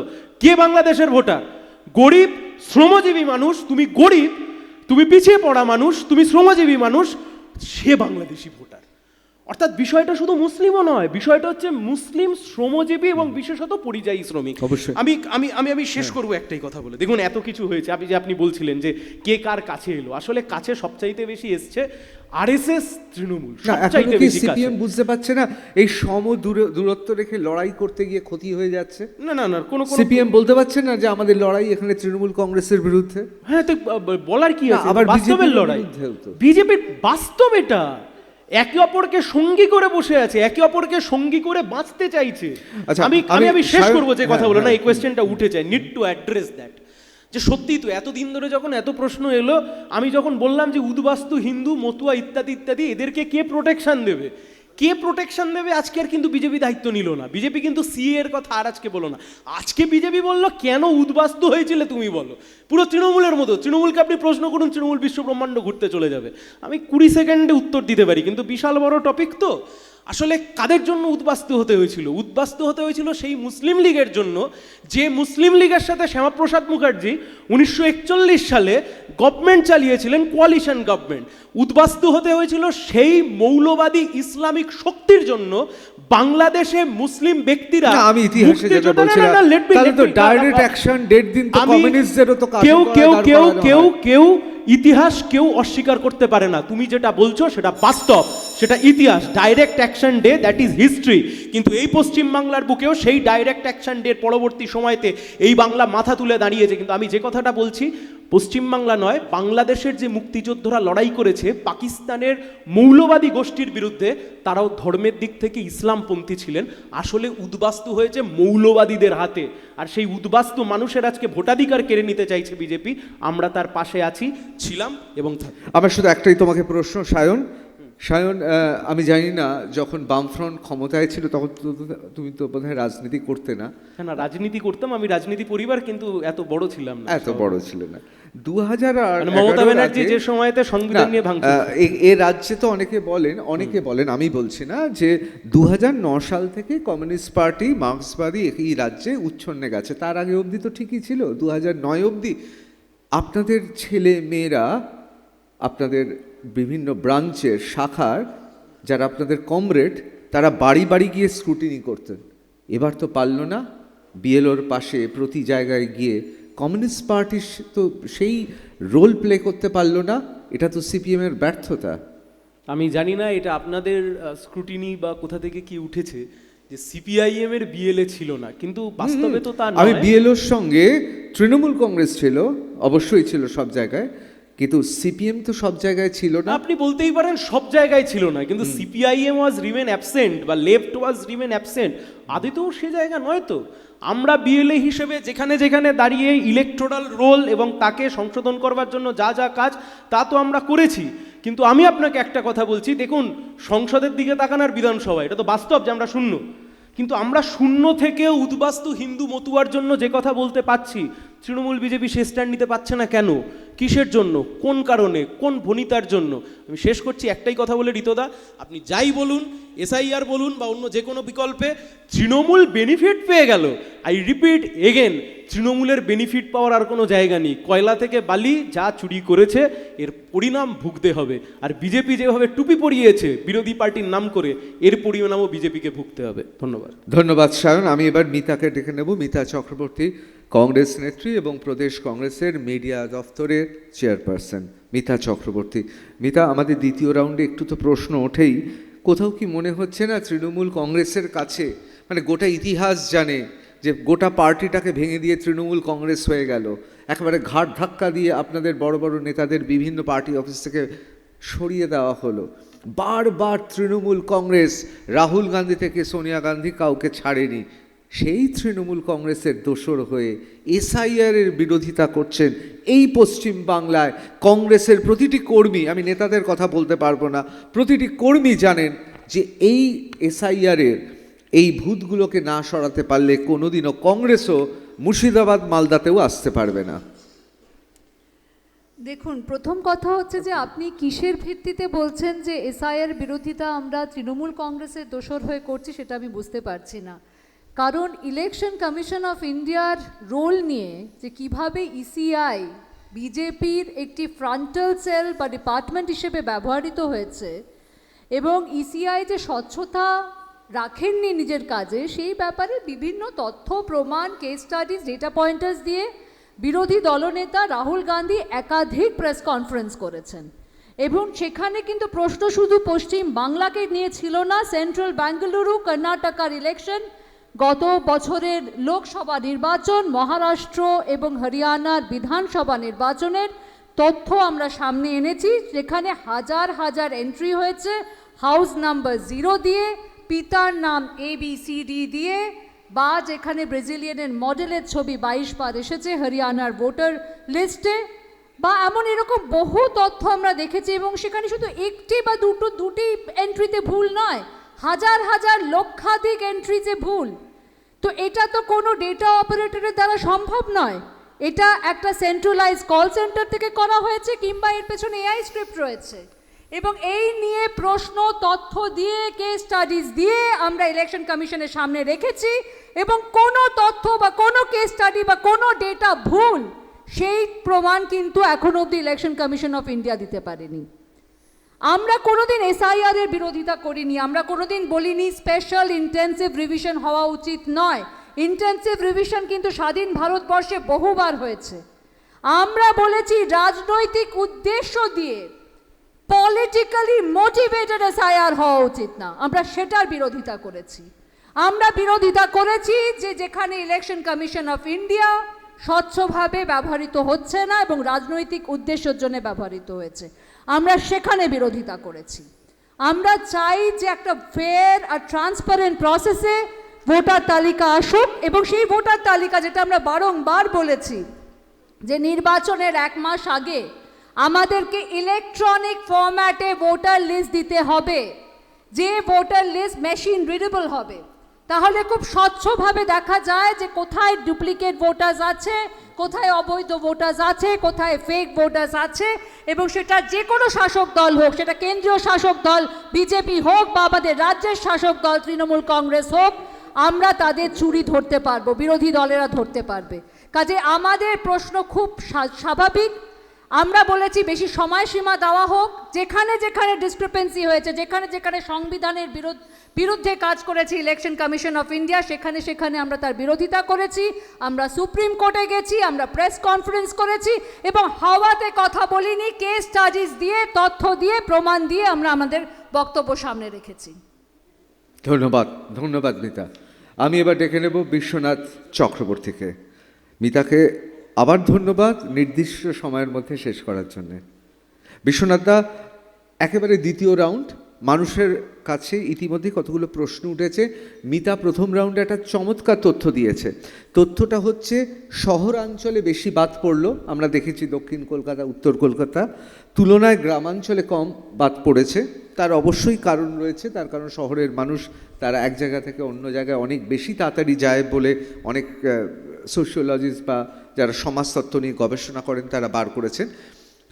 কিন্তু কি তাহলে পশ্চিমবাংলায় শহরে শাসক সবসময় ভোটে যেতে তার অন্যতম কারণ তাহলে শহরে এই ভূতগুলো বেশি ছিল?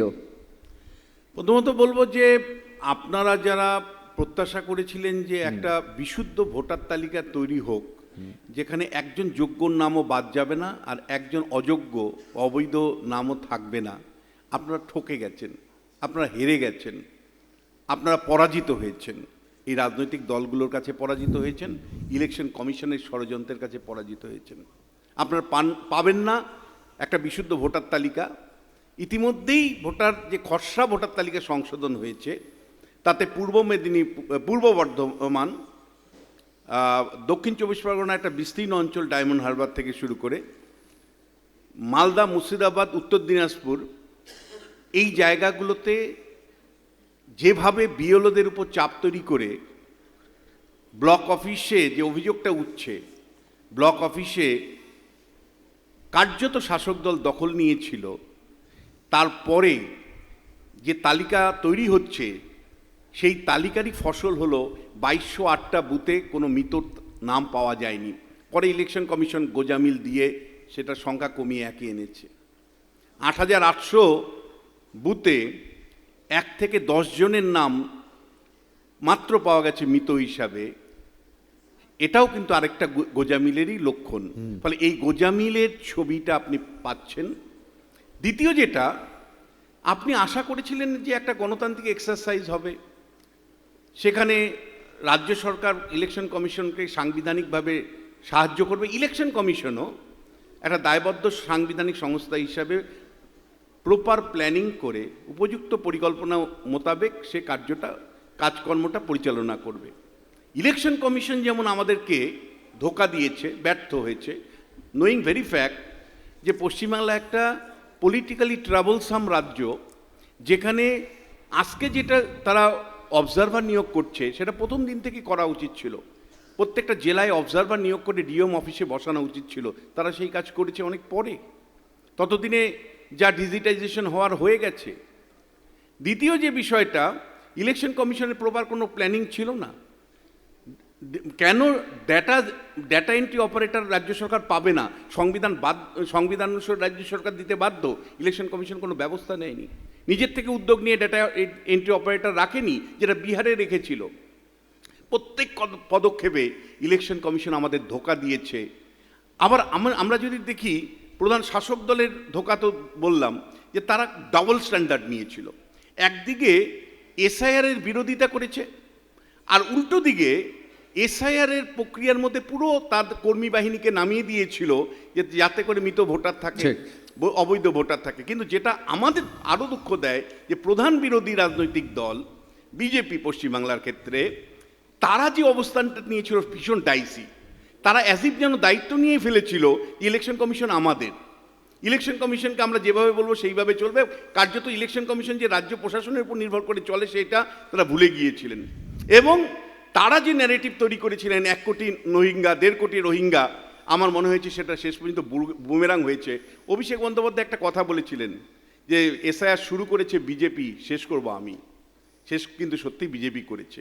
এর ইম্প্যাক্ট যদি আপনি আমায় বলেন যে একটা বিশুদ্ধ ভোটার তালিকা কিন্তু আমরা পাওয়ার কোনো আশা দেখতে পাচ্ছি না।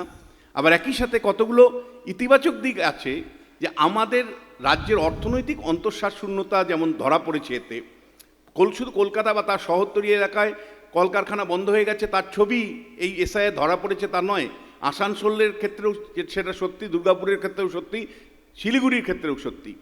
আবার একই সাথে পলিটিক্যালি এসআইয়ের কতটা হয়েছে আপনি বুঝতে পারবেন উত্তরবঙ্গের এসটি সিটগুলোর দিকে তাকান। উত্তরবঙ্গে আলিপুরদুয়ারে যে এসটি সিট আছে বা জলপাইগুড়িতে যে তফসিলি উপজাতির আসনগুলো আছে সেখানে কত পার্সেন্ট লোক বাদ গেছে, আর দক্ষিণবঙ্গের এসটি সিট যেগুলো পুরুলিয়া ঝাড়গ্রামে আছে সেখানে কত শতাংশ বাদ গেছে তার একটা তুলনামূলক পর্যালোচনা করলে বুঝতে পারবেন। মালদা, মুর্শিদাবাদ, উত্তর দিনাজপুরের যেখানে বিপুল পরিমাণে অনুপ্রবেশের সম্ভাবনার কথা বারবার আমরা পর্যন্ত বলেছি, মমতা বন্দ্যোপাধ্যায় বিরোধী নেত্রী হিসাবে বলেছেন, সেই অনুপ্রবেশকারীর ছবি এসআইআর কিন্তু শেষ পর্যন্ত ধরা পড়েনি, কারণ শাসক যেভাবে চেয়েছিল দিনের শেষে এসআইআরটা কিন্তু সেইভাবেই হয়েছে। এবং সাংগঠনিক জায়গা থেকে আজকে সজল বলছিল, ভাই তোমার দল তো 58,000-এর লিস্ট দিয়েছিল, 58,000-এর লিস্ট, ভুতুরে ভোটারের নাম শুনেছি, ভুতুরে বিএলএ বিজেপির তরফ থেকে কি দেওয়া হয়েছিল যে 58,000-এর মধ্যে 5,800 জন পর্যন্ত সক্রিয় ছিল কিনা সন্দেহ। অবশ্যই। তোমার বিএলএ কোথায় গেছিল যখন ব্লক অফিসগুলো দখল নিয়েছিল শাসক দল? বিশ্বনাথ দা, যেহেতু সময় খুব কম, আপনাকে খুব দ্রুত ছাড়তে হবে না, আমি আপনাকে দুটো প্রশ্ন করি, এটা সাধারণ মানুষের প্রশ্ন, বাংলা জানতে চায়। দেখুন, আমাদের রাজ্যে সিপিএম, কংগ্রেস এবং বিজেপি স্বীকৃত বিরোধী দল, অবশ্যই প্রধান বিরোধী দল বিজেপি। এই যে যখন বিএলও নিয়োগ হলো, স্কুল শিক্ষক, এটা বাম আমলে এরা সবাই বাম ছিল, এখন সব তৃণমূল। এই যে বিএলও যখন নিয়োগ হলো তখন নির্বাচন কমিশনের পুঙ্খানুপুঙ্খ তো দেখা উচিত ছিল যে কারা এদের মধ্যে শাসক মনোভাবাপন্ন কি নয়।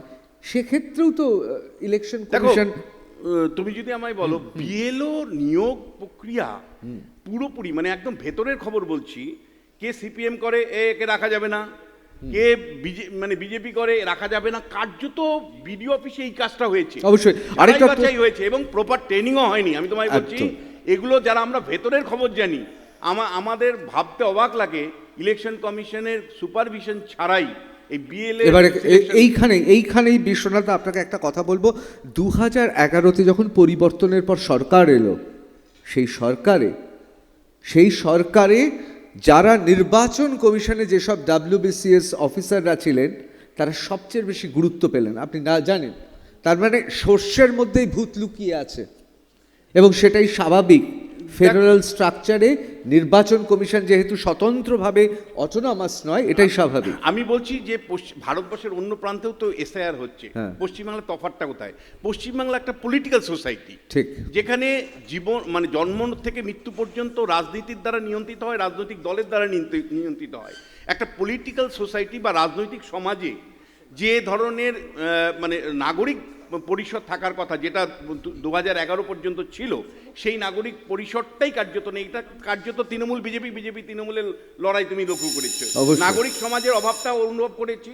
আর একই সাথে যে মিডিয়ার একটা পোলারাইজেশনও হয়েছে, আমি বলবো যে মিডিয়ার যে একটা ওয়াচডগের যে মানে খুব স্ট্রং ওয়াচডগের ভূমিকা পালন করার কথা ছিল সেটা করেনি। এত নোটিশ খেলে এত কিছু শাসক, এবং সত্যি বলতে কি হাই স্কেলে তুমি মাইকের সামনে বলতে পারো, বিরোধী রাজনৈতিক দলগুলো মানে টেলিভিশন শোতে আছে, মাঠে কোথায় আছে?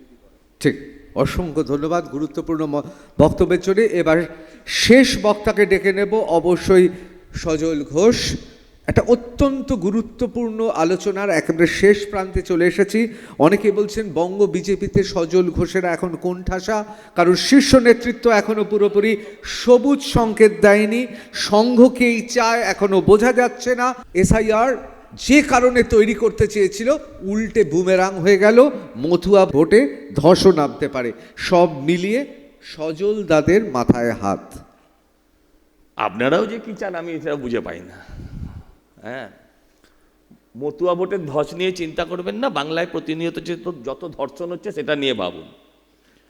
এই যে আমি অ্যাডভাইস করছি না, এই যে বিশ্বনাথদা আগামী নির্বাচন কমিশনার, ওনাকেই করা উচিত। আমার বক্তব্য নিশ্চয়ই আমার দর্শকরা কমেন্টে সমর্থন হলে খুব ভালো হতো, নিরপেক্ষ লোককে করা উচিত। না, ওটা হচ্ছে নিরপেক্ষতার ঘোমটা। আমাদের 58,000 বিএলএর নাম ছিল, আমরা নামাতে পারিনি, হতে পারে, অস্বীকার করছি না। আপনারও দম হয়নি রাস্তায় নেমে প্রতিবাদ করবেন, সাদাকে সাদা আর কালোকে কালো বলার। কিন্তু এটা কি ওনাদের কাজ? এটা তো বিরোধী দলের কাজ। Always 50-50 biscuit. বিস্কুট বাংলা না ইংরেজি? বিস্কুট শব্দটা বাংলা না ইংরেজি? আবার রেগে যেও না, কেস দিও না। আচ্ছা ঠিক আছে, বাঙালি বেজলে বাংলা, বিহারি বেজলে এটা অন্য শব্দ। আমি বলছি এটা 50-50 ব্যালেন্সিং অ্যাটিটিউড। কেন? ইফ ইট ইজ ট্রু, বিস ফার্মের নামটা অন্তত পাল্টে দিন, শুনলেই বিলিতি বিলিতি মনে হয়। আমার বক্তব্য হচ্ছে আপনারা খেললে পরিষ্কার করে খেলুন, পরিষ্কার করে বলুন যে এটা ভুল, রাস্তায় নামুন। আপনি সকাল থেকে রাত অবধি লোককে জ্ঞান দেন রাস্তায় নামো রাস্তায় নামো, টিভির ক্যামেরার সামনে ছাড়া কোথাও আপনাকে নামতে দেখি না। আর সেখানেও অলওয়েজ 50-50, এই অ্যাটিটিউড শুড বি চেঞ্জ।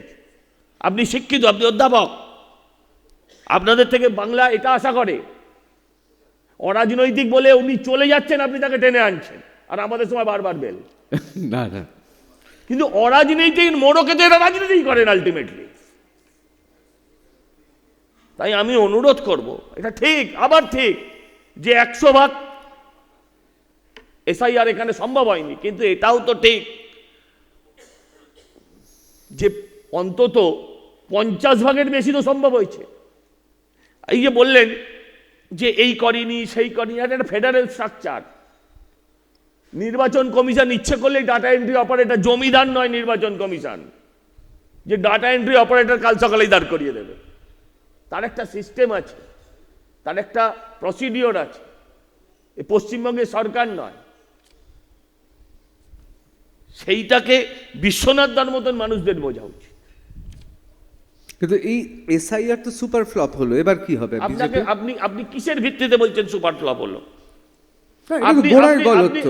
কিসের ভিত্তিতে? একেবারে আমি বিএলও নিয়োগ থেকে শুরু করে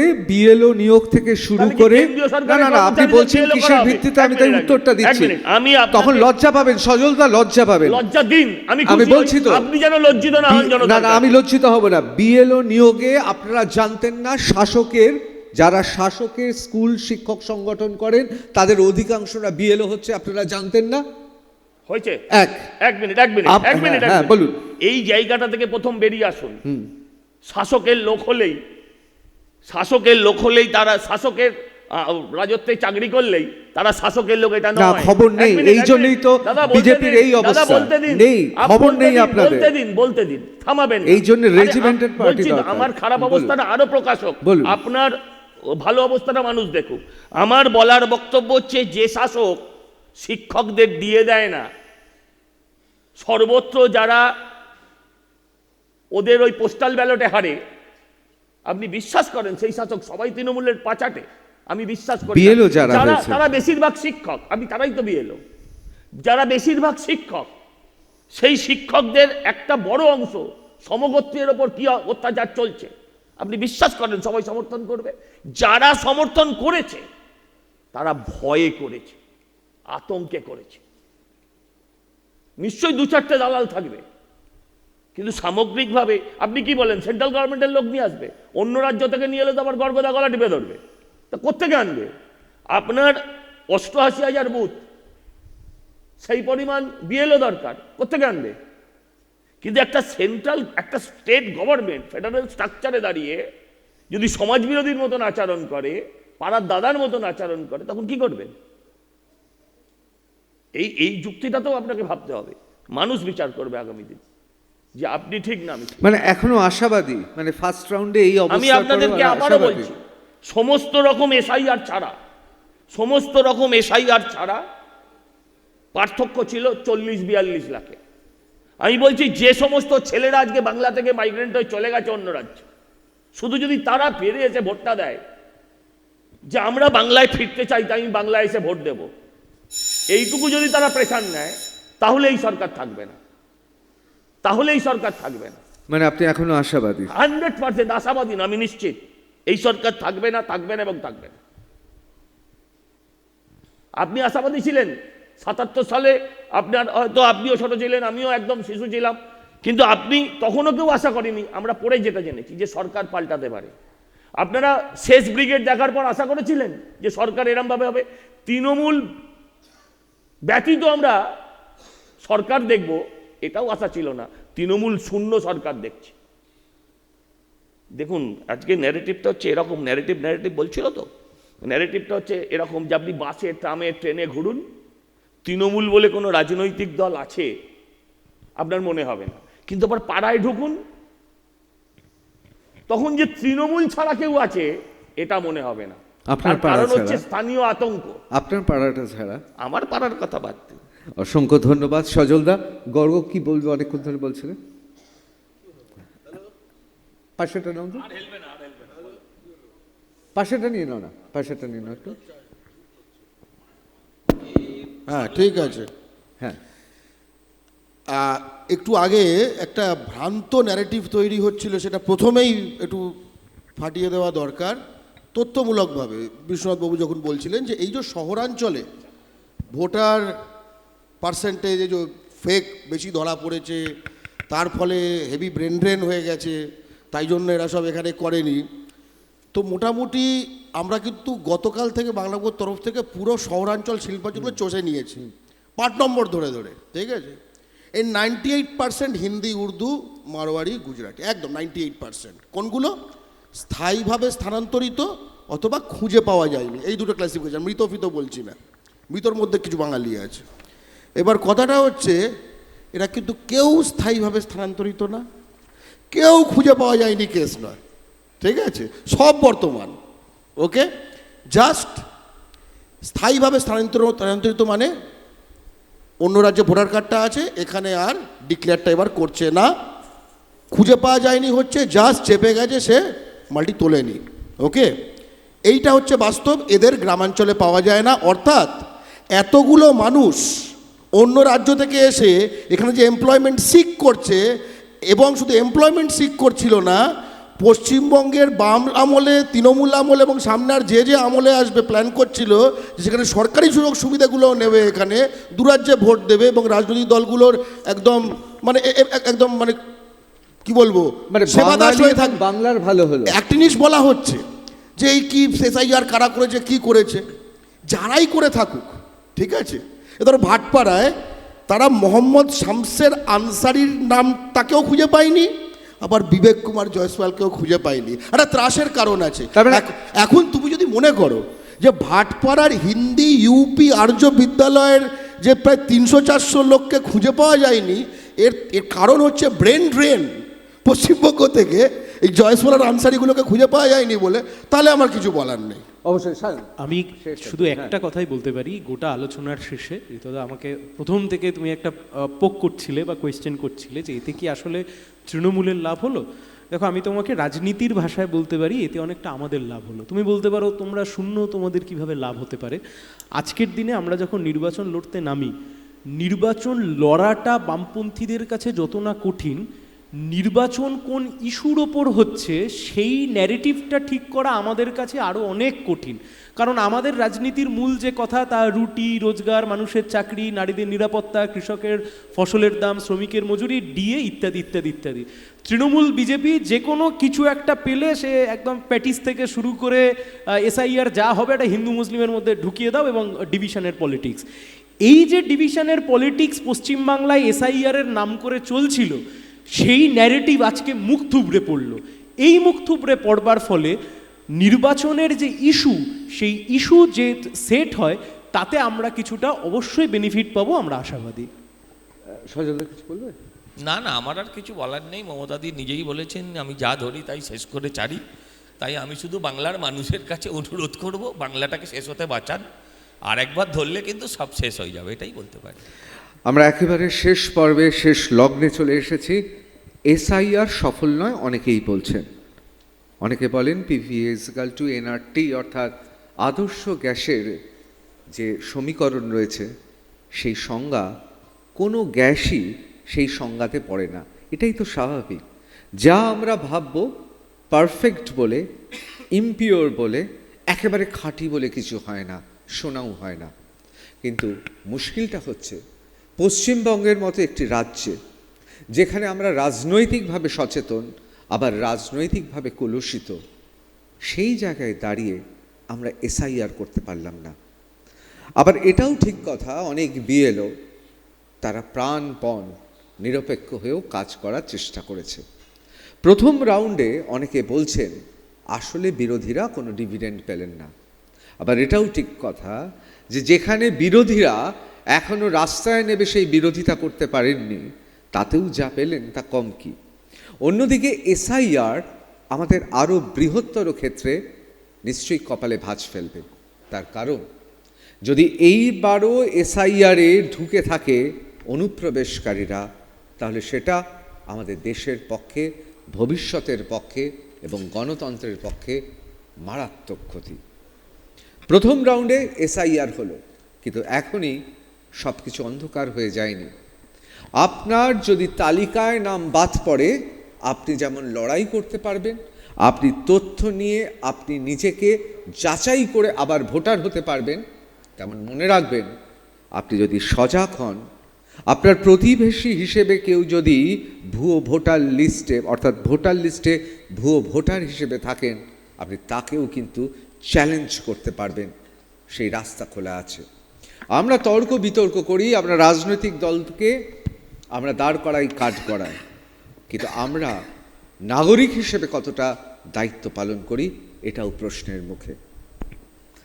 বাংলা হান্ট টাফ টক এখানেই শেষ করছি। অন্যান্য খবরের জন্য আপনারা অবশ্যই নজর থাকুক আপনাদের বাংলা হান্টে। আরো ভালো ভালো খবর দেখতে সাবস্ক্রাইব করুন বাংলা হান্টের ইউটিউব চ্যানেল।